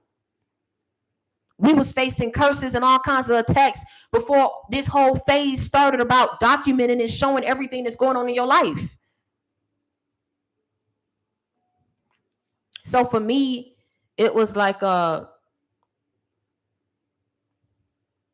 it really messed with my self-esteem. I didn't know I was dealing with a devil. Ain't no way you slice or you dice it. That's exactly what was in him, working through him. I was holding on to the way things used to be. When me and my mom used to butt heads, I would look for the days that I could skip school and go be with him or whatever the case may be. And I was holding on to that.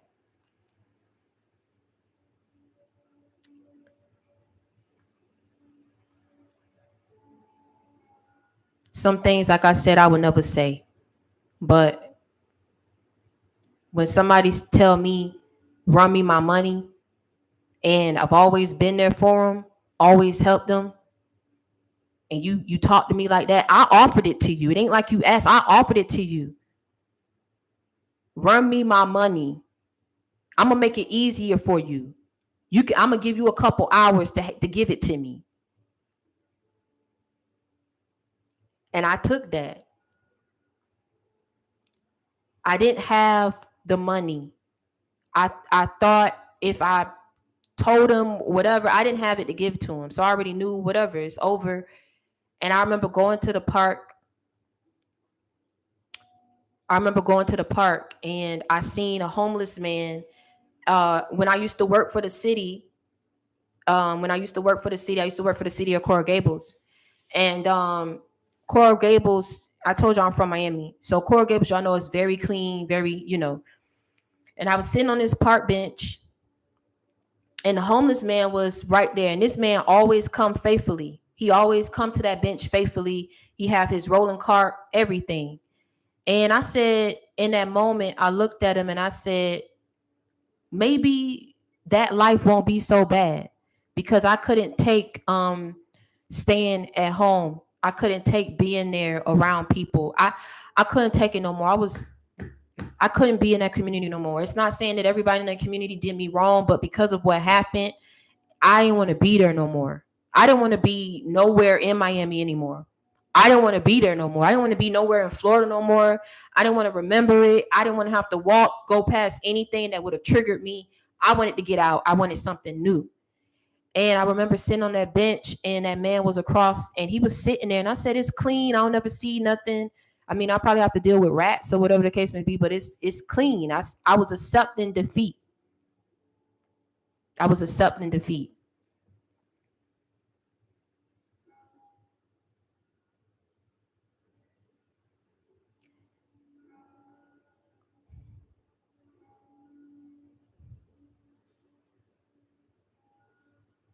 I didn't see no way out, so I accepted defeat. I said it's not that bad. You know, he got him a bench. He know what time to come. He got a place to lay his head. It's not that bad. I didn't have no support. I didn't have no friends that I could really lean on, because that means I would have to open up and tell people just how bad it had got for me. So before I did that, I got closer to God. And every day, I found myself just getting up. I'll go to West Palm Beach one day. I'll get up and I'll just go somewhere. And I started just lying about, well, not lying, now looking back on it, manifesting, really. Because if people ask me, I say, oh, I'm working here, I'm doing this and I'm doing that. And I didn't know I was calling these things into my life, because I just kept looking back on how bad things were for me.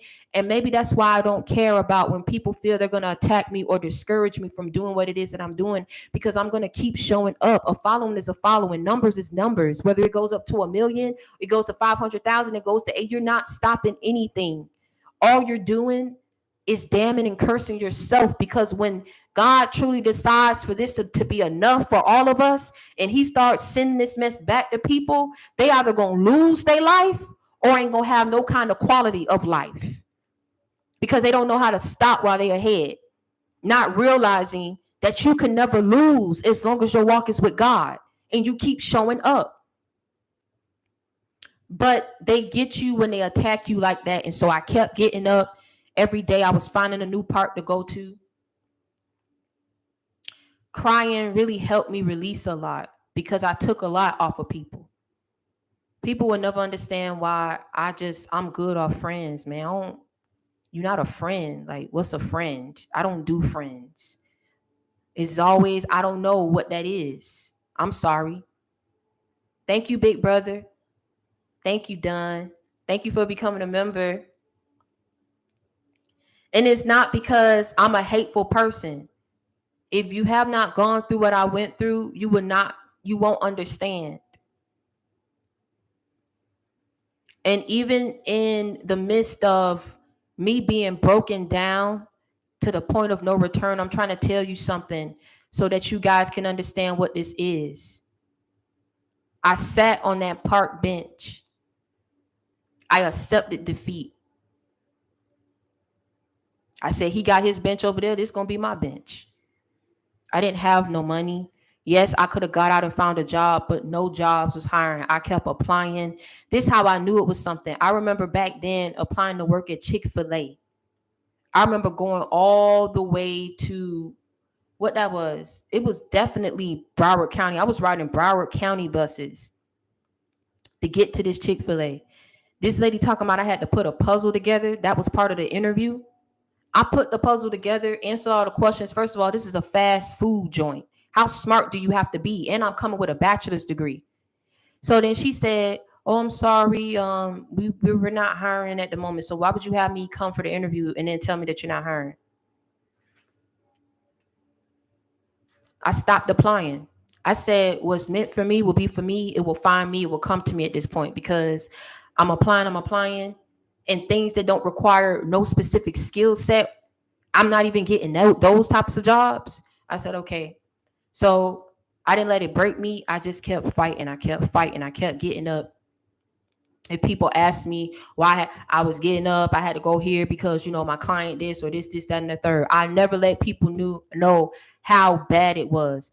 The things that I was saying, I didn't even know I was calling it into my life. I didn't even know I was calling it into my life. No one told me to do that. My mama didn't teach me to do that. My daddy didn't show me how to do that. This was me leaning in on the Lord and letting him guide me. Some days it got to me worse than other days, because I said I'm a good person. I don't come for nobody. I don't wish bad upon nobody. I don't sit up here and look at people's. It really opened up my eyes to see the evil. There's no way, there's nothing that you can tell me There's nothing that you can show me. I'm so sorry. That is evil. And you know how I know it's evil? Because do we act like that? Have I ever act like that? I've never, ever talked about someone like that. If anyone ever told me, hey, I'm going to pay you to go do this, I'm going to say no. You don't got to pay me to go sit up here and try to fool somebody to go do this.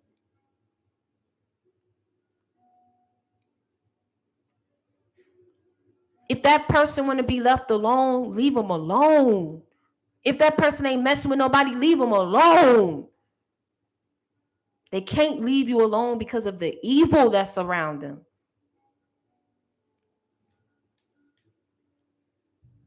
I just kept saying, I don't deserve this. I remember crying out to God and I said, I don't deserve it. I don't know what I did. I'm the one who's the victim here. And I'm not even going around trying to tell my story to everybody. And I'm the one who's the freaking victim. I'm the one who was paying people's phone bills, trying to cash bad checks to get people grow, all kinds of stupid stuff I was doing for other people. I didn't do it for myself to get ahead. I was doing it for other people.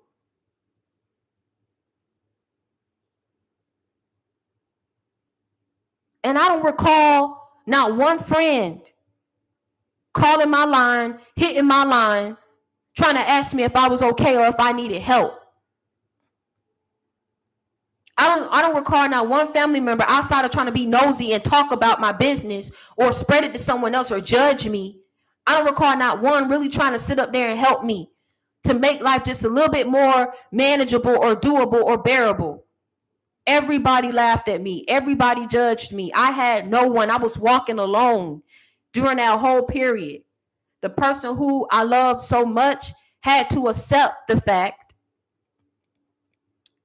Thank you so much, brother. I had to accept the fact that this person truly was a devil in human form. Because things that he did to me, he never did it to any of his friends, never did it to any other female of whom he perceived that was on his level or that he liked or had the same energy as him.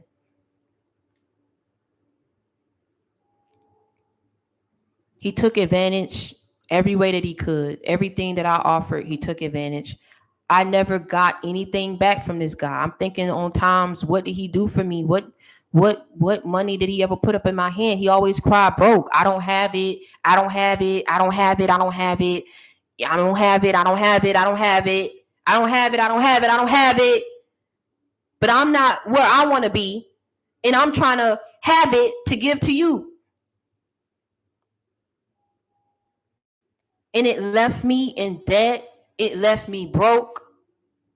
I remember one time we were supposed to go back to his sister's house or whatever, and we walked out the grocery store because I had to give him $20 or whatever. It's like everything, things that wasn't even expensive, he couldn't even do it. He made me pay for everything. Everything.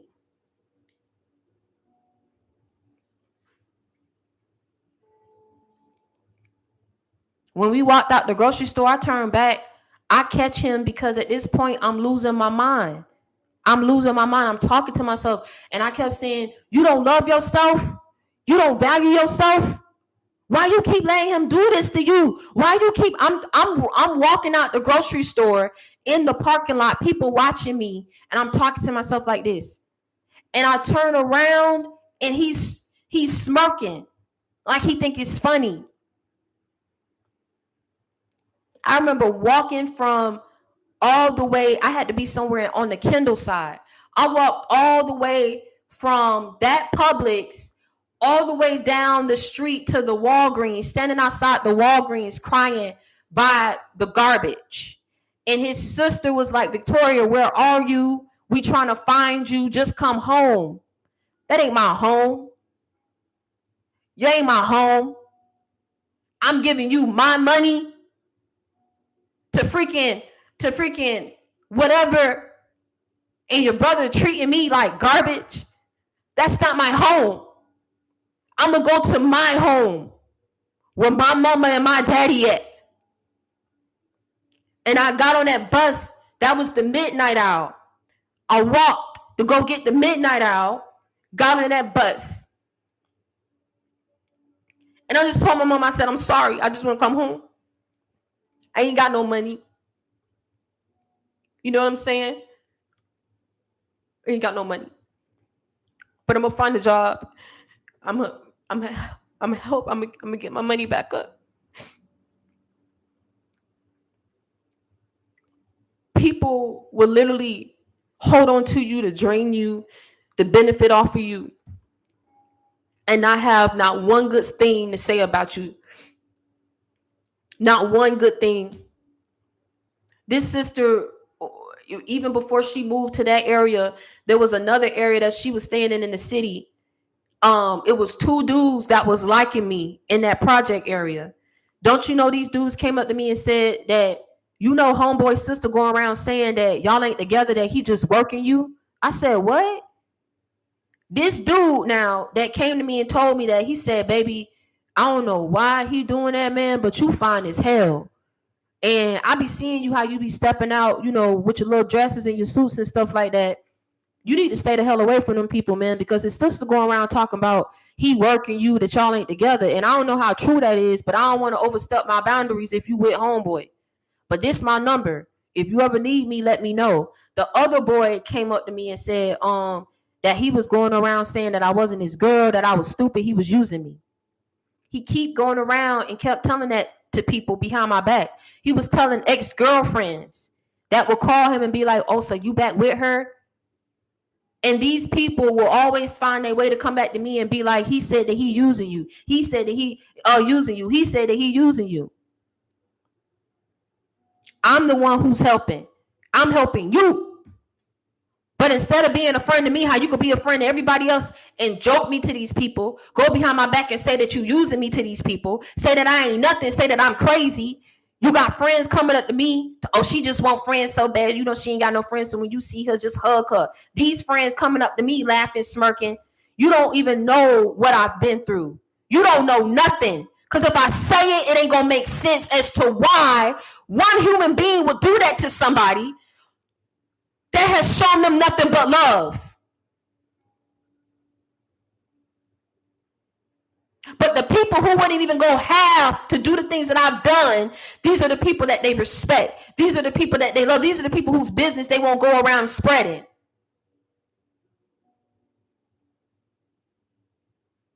So I had to come back to my senses and know I'm not going to listen to somebody's sister who tell me, come back, come home, come home. You lying behind my back talking about to this man talking about I'm trying to get your dude. I don't want your dude. She was saying stupid stuff. But you see how people, when they get desperate, oh, you know, come home. That's not my home. I'm going to go to my real home where my mom and my dad is.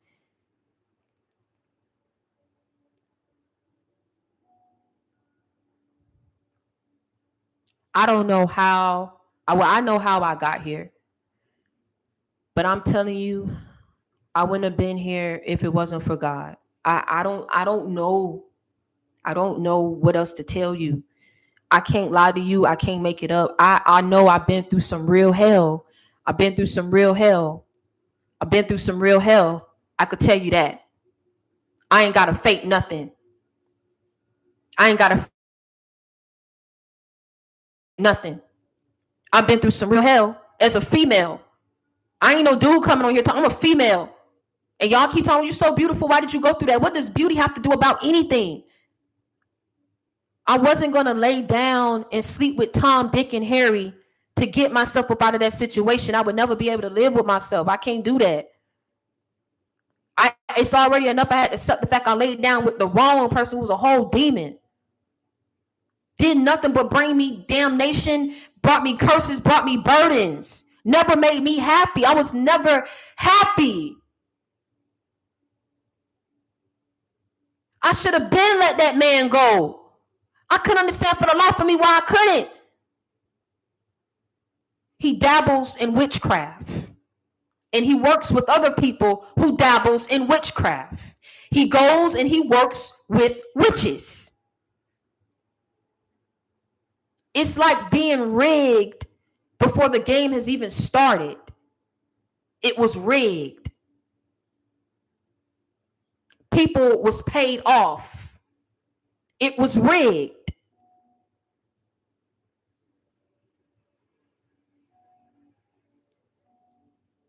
And that's at a time before I even had spiritually awakened to who I was and what I needed to do to protect myself. So I kept going back.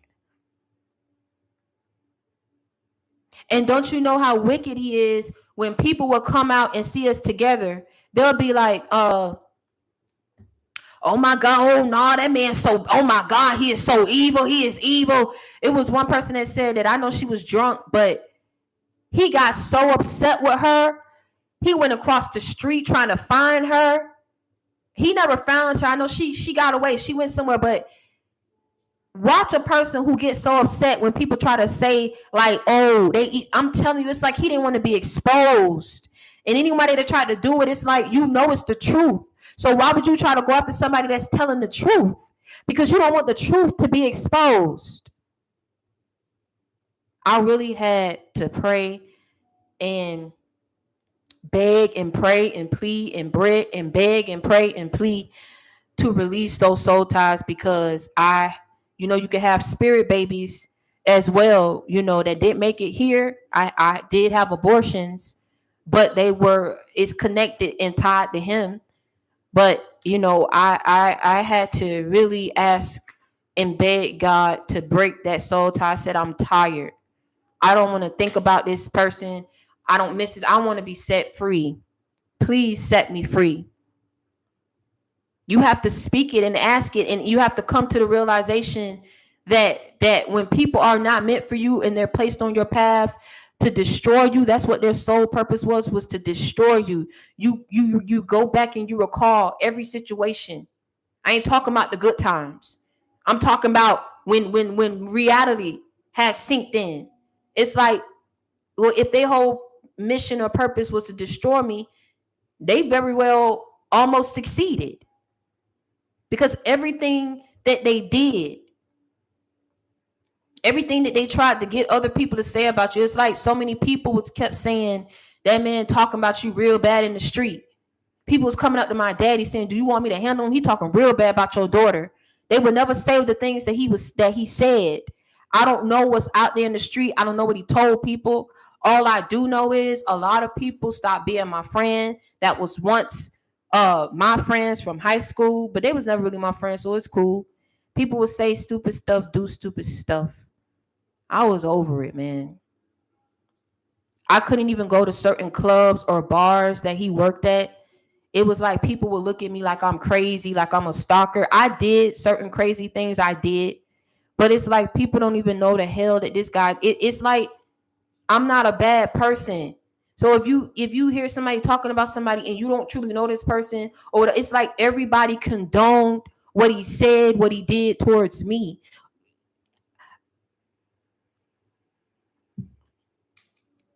I had to get out. But like I said, even though you run away, you can't hide, because then they try to do things to mess up your life spiritually, because you don't want to deal with them no more. Because you took the initiative to not just cut the cord physically, but to cut the cord spiritually.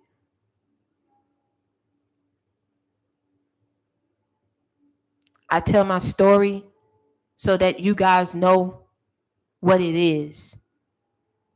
Ain't nothing about my life was easy. I went through hell. I went through hell. I went through hell. But somehow I kept walking. I kept pushing. I kept praying. I kept crying. And I kept getting up. And I kept facing the next day. And I kept praying. I kept crying. I kept begging. I kept pleading. And I go to sleep. I do it again the next day. And I kept begging. And I kept praying. And I kept pleading. And I kept crying out to God to give me a chance. I said, please, if you don't do nothing else, if you just give me a chance to be proud of myself, if you just give me a chance to overcome this evil. I screamed, I said, God, what do you want from me?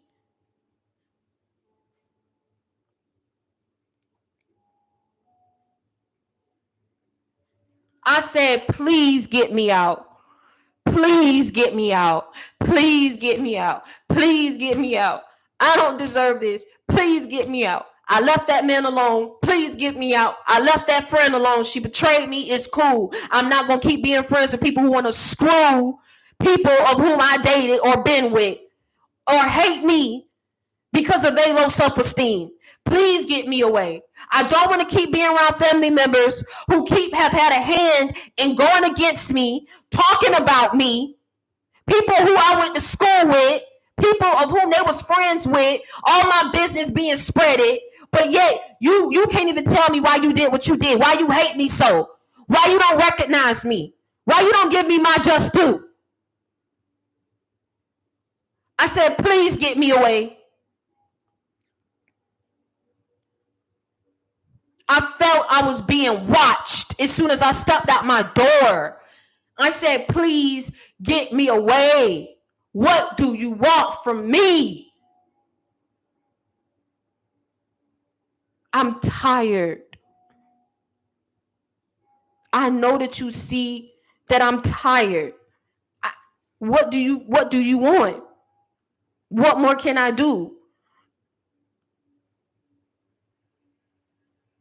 And it's like right there in the midst of me about to give up because I felt like my prayers were being unanswered. I felt like he wasn't understanding how difficult it was for me. I kept saying, I'm not you. Judas can go up against you. You know what I'm saying? People can go up against you. You're not accepted in your community. You understand what I'm saying? I'm not you, Lord. I'm not you. This hurt me. I don't understand what I'm going through. And it's right there in that moment that he knows and he's seen you taking so many knives, you taking so many bullets, right when you're about to fall. Because people want to take that last bullet to take your life. They want to shoot that last arrow to get you to give up. He stepped right in front of it and he took it for me. And he surprised the hell out of me because I said, I thought you couldn't hear my prayers. I thought you wasn't listening to me.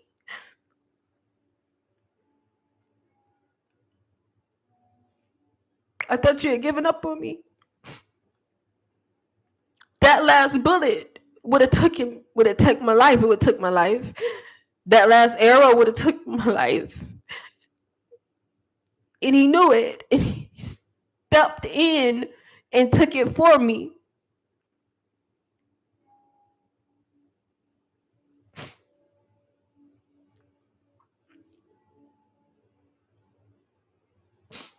So I said, if these people are attacking me in my life, but you didn't let me take my life, so you have a purpose for me.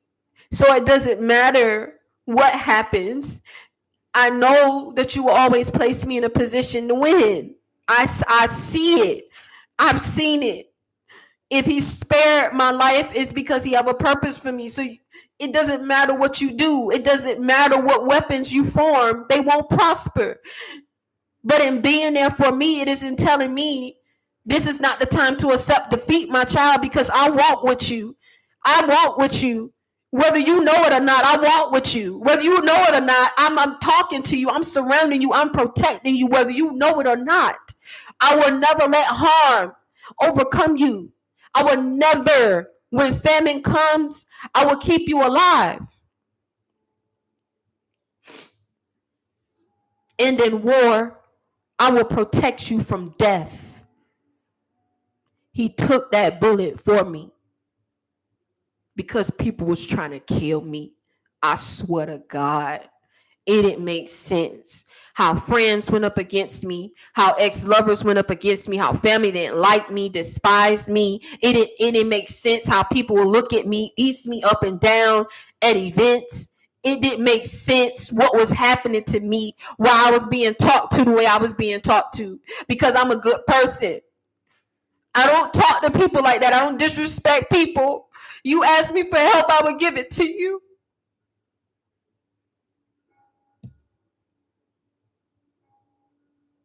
It was evil.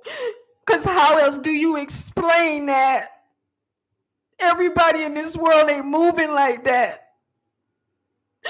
That is evil.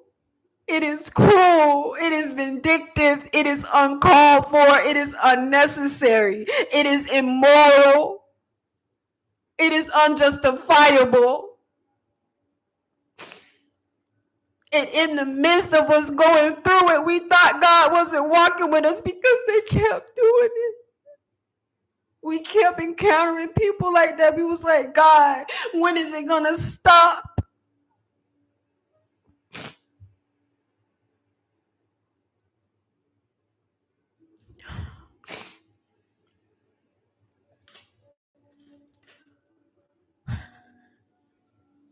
They'll punish us for our purpose, but don't even understand that we didn't ask for this. We was chosen for it. So you're not going up against me, just me by myself. They're not going up against you, just you by yourself. They're going up against God because he chose you for this.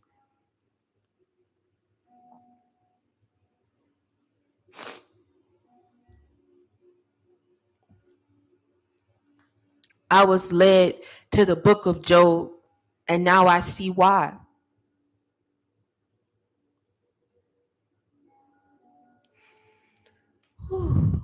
So you take a breath. You go get your rest. Whatever is happening in your life right now, it is going to get cleared out in Jesus' name. Wherever you are and you've experienced those attacks of which I've just described on this live, stomach pains, side pains, chest pains, but nobody can't find nothing. There's nothing wrong with you. I'm talking about you've gone to get checked. It's nothing wrong with you, right? It may be something. Because I tell you what people will do to get away. See, they don't understand. People who are just live in complete oblivion to the spiritual world. See, the way that these people think that they can get away with it is because if they can send something your way to cause you to have a heart attack, you know what will be listed on cause of death? A heart attack, not spiritual warfare, not witchcraft, right? I'm telling you something that I know. That's why we get attacked the way that we get attacked. They can't list on a piece of paper, spiritual warfare is what caused it. A spiritual attack is what caused it. Witchcraft is what caused it. What will be listed is heart attack, brain aneurysm, suicide, stomach cancer, brain cancer. Why am I saying this today? To get you to wake up. You have to pray it off. There is no running away from it. There is no hopping to another state. If God calls you to move and he's moving you, you move. But understand, you still yet have to pray without cease. Where you are, if you feel that attack coming over you, you feel, oh, just put it off till tomorrow. No, don't just put it off tomorrow. You open up your mouth and you speak and you say, my destiny is non-negotiable. My blessings is non-negotiable.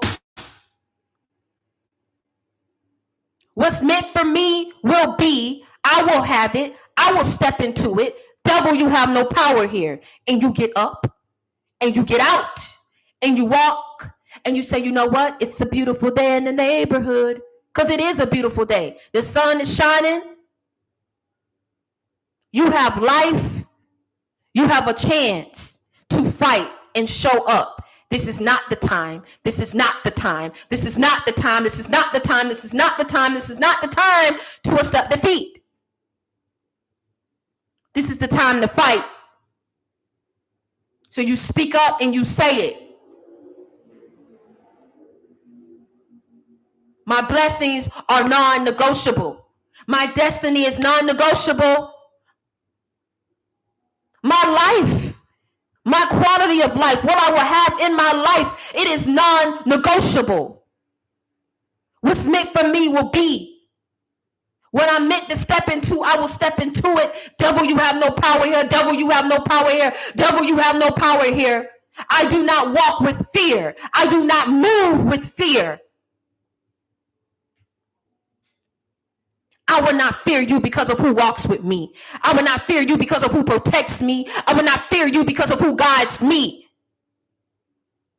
You are an outsider. You don't belong here, sir. You are trying to make yourself fit where you don't fit. People trying to make us a circle fit into a square. Trying to make you out to be somebody that you're not. Trying to make these lies stick to you so they won't be exposed. But the devil is a liar. Thank you, Kay. I appreciate that.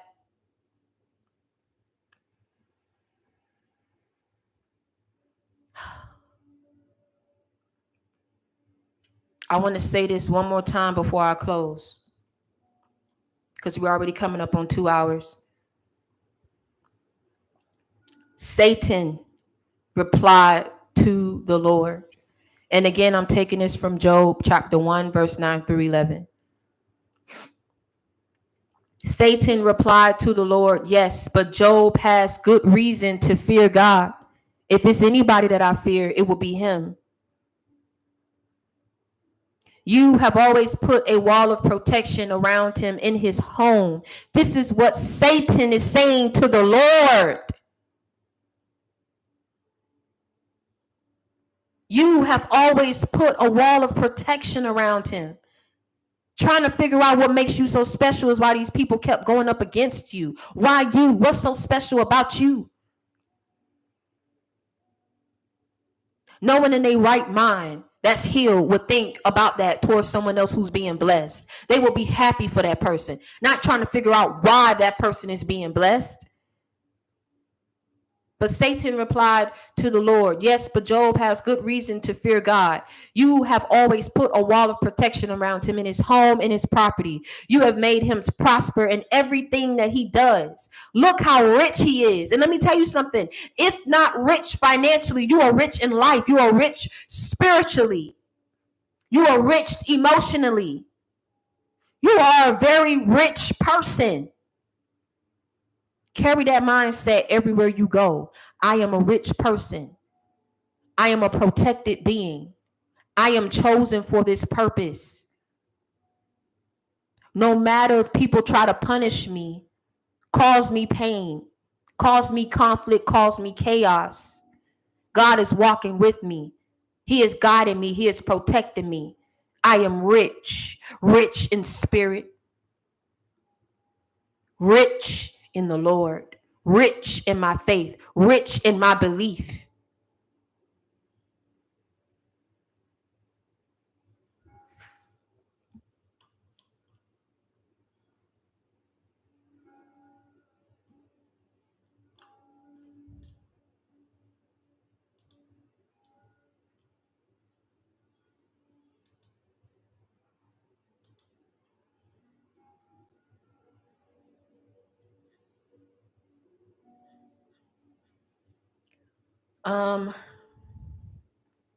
You are a very rich person, and you have to carry that everywhere you go.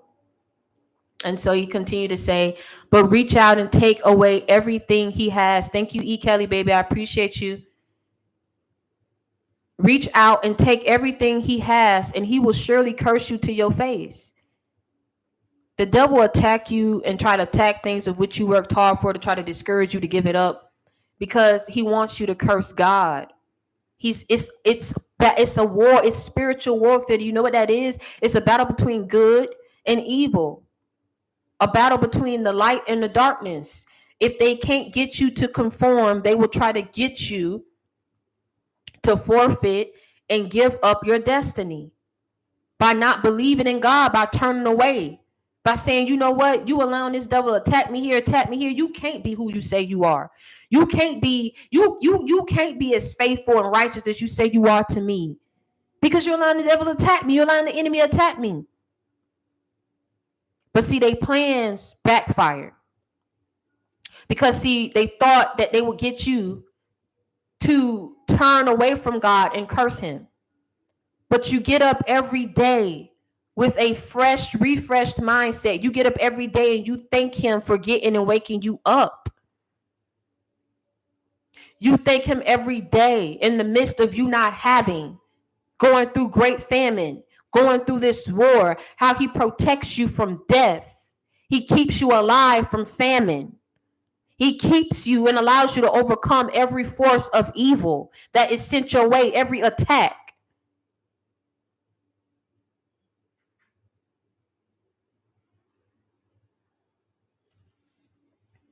I said backfired. So what? I'm trying to figure out.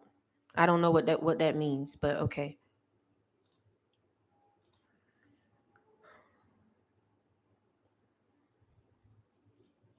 So, like I say, against people who gaslight you, gang stalk you, it's really weird. And people won't look at it. Evil won't look at evil as being weird, because they all doing the same things, right? They vibrating on that same level, got that same energy.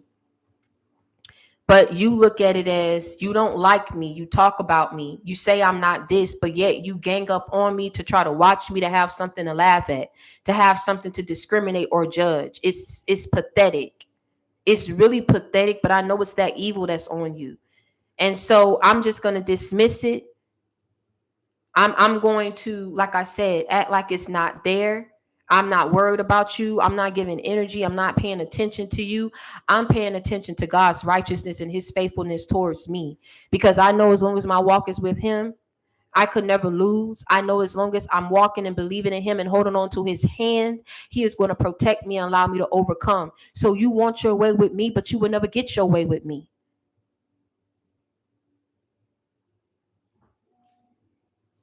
I'm not accepting defeat, because this ain't the time to accept defeat. This is the time to continuously show up and find different ways. Since everybody want to be so creative, we gonna get creative too, and find different ways, every way that we can keep showing up and fighting the good fight. To keep showing up and fighting for what's ours, for what we will have, because we know as long as we keep showing up, the devil lose. The minute that you give in to defeat, he wins. This is not the time to accept defeat. And it's surely not the time to curse God, because whether you know it or not, he is protecting you.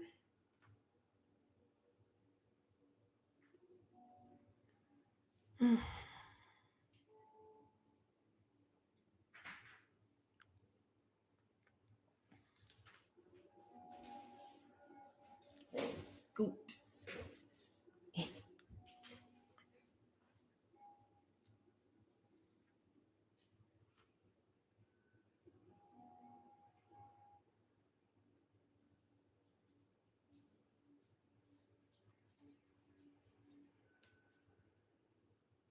Jade, stop.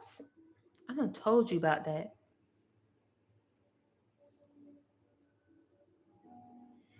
And so now I'm going to link this really quick. For those of you who have not purchased your tickets, I have just put the link in the chat so you guys can go ahead and check that out. I wanted to come on the live today and really talk to you guys about just what has been going on. And I pray and I hope that you take heed. I pray that it opens up your eyes to know what we're battling and going against and going up against. But we will have our time to celebrate, and it is coming soon. And I really would hope, there's no deadline right now, Mike, because the event isn't it's not until August. So I'm going to leave it open. I know some people close it, but If you guys work with me and tell me that you guys want to come, I will make room for you. The event will be, because I just locked down the venue. It takes so long for people to get back, and I'm the type of person. Let's go. What's the pricing? What's and it's like they move so slow. That's why I couldn't. You know, I like to move. And so I'm letting y'all know where it's gonna be at. We having it at the JW Marriott Galleria. Um, So that's where it's going to be. And what I'm going to do to give back, because I know a lot of us have been going through it.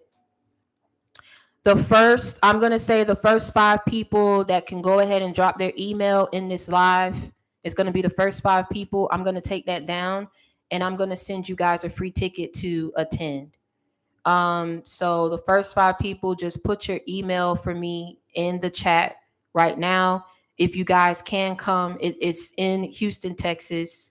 It will be at the JW Marriott. I know a lot of people have been telling me, and I want us to be able to celebrate, because such a time as this, when we're going through so much, I want to spread as much light as I can and give back and let y'all know that y'all not going up against this alone. And so first 5 people that can go ahead and drop your email in the chat. I would need your email to send you the ticket. The first 5 people that could do that, I'll go ahead and write that down and send it to you before I close out the live.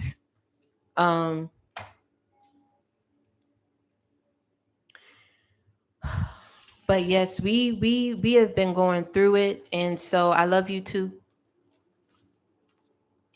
I love you too. We have been going through it, and so I just want y'all to know that you're protected. That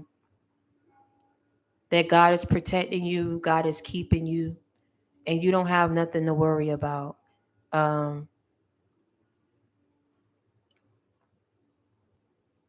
You guys won't have nothing to worry about. So I want you to listen to this song. I want you guys to listen to this song from Marvin Sapp, and it's called My Testimony. It's called My Testimony. And I listen to that song every day. And so you got to send me your email though. Think Pinkla. I will definitely make sure it's the best birthday gift that you have. I know for a lot of y'all, the traveling will be an issue, but if you reach out to me, or if you drop your email in this chat before I end it, I'll make sure that I send you a ticket. I already looked out for a couple people who reached out to me on Instagram, and for those who emailed me already, I may still have a couple more VIP left, but I'm really trying to, because the way the setup is. So if you let me know, I'll make it work for you. Road to Redemption. I get so many emails. Drop your email here and let me see if I recognize it. But I know who reached out to me. I did reach out, and I think I got a couple more people on Instagram. I gotta go, but y'all gotta bear with me. I just told you what I've been going through. I told y'all what I've been going through. So, it's for the Royal Ball. You sent your email address. China, you did. China, you did on the community board. So I think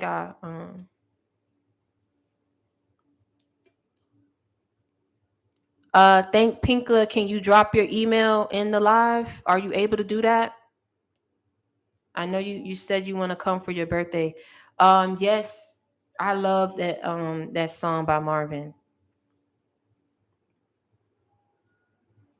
When you guys say that you sent your email, you guys, whether you dropped it on the community board, I got to go back and check. If you dropped it on the community board or you sent it to my UFL or my Gmail, give me time to go back over it so I can shoot y'all tickets.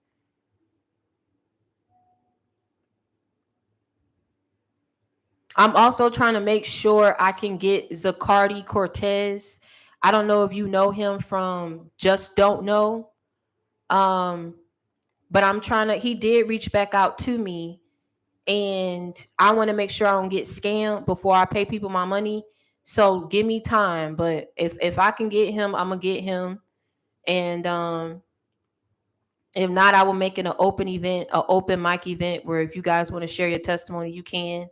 And you'll also have a chance to, like I said, see me in person. Yes, Zacardi Cortez. He already reached out to me and let me know what it would be. Um, but he gotta do some things. I gotta make sure it's him before I do it. But yes, that's what I'm trying to get y'all. You know what I'm saying? I told y'all drop y'all email. I don't know if y'all want people to know your email or not, but I'm gonna be respectful. If you want me to look at it, you could drop it down now or before I'm about to wrap up. Um, okay, so if you guys don't send me your email, there's no other way for me to send you the ticket. I'm being honest, unless you reach out to me. If you want to be respectful, you guys said you're sending me the email. Are you dropping it in the chat or are you sending it to my email? If you want to do that, you could send it to my email. So I get it. Y'all don't want to put it out in the public. You could send me your email, but if I don't get it, I can't send you the ticket. So for those who sent me their email, um,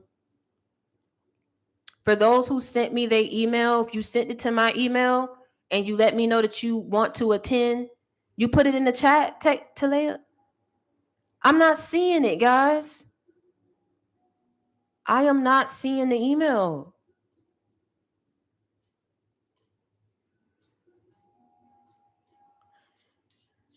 Did I? You put it in the chat. Yeah, y'all email not. Wow, you see what I'm saying?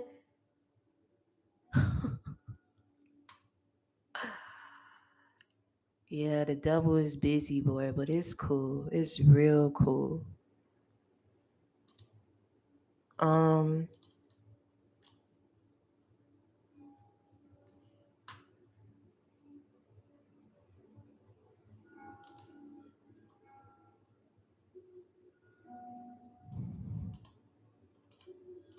you know what I'm gonna do? It's cool. It's real cool. People really just be trying it. If y'all sending me and y'all texting, I don't understand why I can't see the emails. I can't see nobody's emails, and y'all say that y'all dropping it in the chat. I don't see. So this is what I'm gonna do. This is what I'm gonna do. This is what I'm gonna do. This is what I mean by show up and fight. It's really people really be trying it. So I just pinned my email. I'm gonna leave it up there and give y'all a chance. That you've done past 50. They trying to reach. Who trying to reach out to me? Okay, so I'm so sorry, y'all. I was not getting the emails in the live chat. A couple people said that y'all dropped it. I'm not seeing it. So I just put and pinned my email.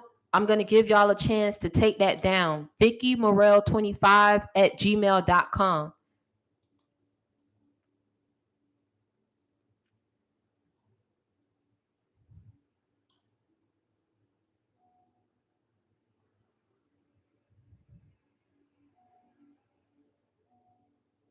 Someone said YouTube changed it in the chat.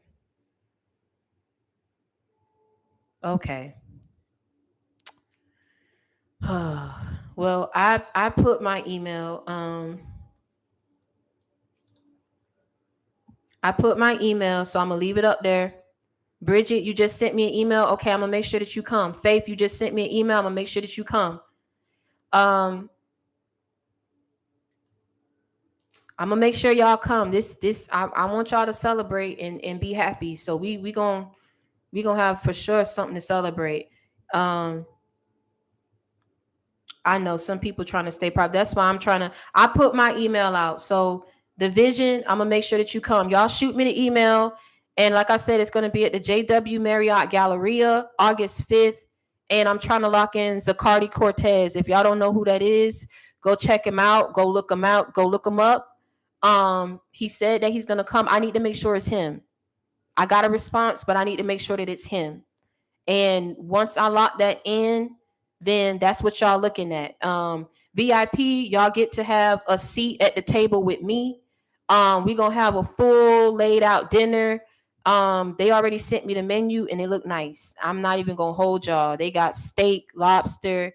It's not gonna be no, you know what I'm saying? Like, I'm going hard for y'all because, you know, yeah, I know what type he did, but I'm not saying it on here. I just don't know who people are now behind these profiles, but I give y'all knowledge to let you know that it is real and that it exists and that people do be working that stuff. This is gonna be in Houston, Texas. So make sure that y'all check out the community board. I'll make sure that I keep getting on the live. No, it's not Talea. So the link is on there to purchase your tickets. It's a couple people. I got a limit on how many people that I'm allowed to give free tickets to. So make sure that y'all go ahead and check out the link. I told y'all gonna get a good portion for what you paying. You 75 for general admission and VIP is 100. Everything includes dinner. Kids can come. You can also bring a +1 for free. We're gonna have music. I told y'all I'm trying to lock down Zacardi Cortez. Everybody gets in. You get to eat as much as you want. It's gonna be music there. I'm gonna have a photographer there. So for the VIP, you get to take a professional photo with me. You get a professional photo with me, and you get to sit at the table with me. And everybody gets a merchandise bag that you're gonna leave with a couple goodies in there, and some merchandise as well. So if y'all can make time to go ahead and catch a flight to Houston, I'm gonna make sure that y'all get in free. Okay. For those that, like I said, I got a limit on how many people I'm gonna send the tickets to. And for those who have not purchased yet, make sure that you go ahead and check out my website so that y'all can come. Okay. It's gonna be a real nice event. It is formal attire because it is a royal ball. So y'all do have to come dressed up. All right. For my kings and for my queens and for my prince and my princesses. And until next time, I'm going to go ahead and wrap it up. Hopefully everybody got my email. I love y'all. Okay. We getting through this. We fighting through. We getting through. That's so crazy. 305 people. 305. I'm from Miami. And it's 305 people in the chat right now. Yes, 75 for general, 100 VIP. Both you get the dinner, both you get to see Zacardi, both you get the drink, you get the merchandise. But with the VIP, you get a signed copy of my book, you get a photo with me, and you get to sit at the dinner table with me. So make sure that you go ahead and check that out. Understand that I'm your friend, I'm your sister. Okay, so I gotta check my IG. I'm checking. I'm gonna make sure I get y'all. Just make sure that y'all do y'all part, buy your tickets so that I can get the order and send you your tickets. And then make sure that for those of you who wants to come and for sure you know that you're going to come. Because please don't do that. Please don't say, and I'm sending it to you, I could have gave that to somebody who really can make it. If you know for sure that you're either in the Houston area, or if you're not, August 5th, you're planning it now to get a flight, and you'll be able to come. It's August 5th. You got time. It's April. You can wear wherever you want to wear, T baby. You can wear wherever. You can wear green, orange. Just make sure that you dress up because it's formal attire. I don't want you to stick out. So you can still come, but I'm just letting you guys know the theme is formal attire. So you got to dress up. It don't matter what color it is though. It's in August. It's August 5th. So make sure that y'all check out the community board. I'm gonna post it again. I got my email there, so make sure that you Make sure that you come and I send you a ticket. Come hell or high water, you show up. Okay. So y'all get to see me and continue to pray, continue to fight, continue to move forward, continue to keep your faith. You're gonna make it. It's a good day. Thank God, if nothing else, that you have life. You understand what I'm saying? Thank him for life. Thank him that you able body. Thank him that you're in your right mind. Thank him for keeping your family together. Do you understand me? And y'all keep fighting and you keep showing up. This is not the time to accept defeat. And until next time, y'all stay prayed up and be blessed. I love y'all. Keep your head up high. Keep your head up high. Never let them see you sweat.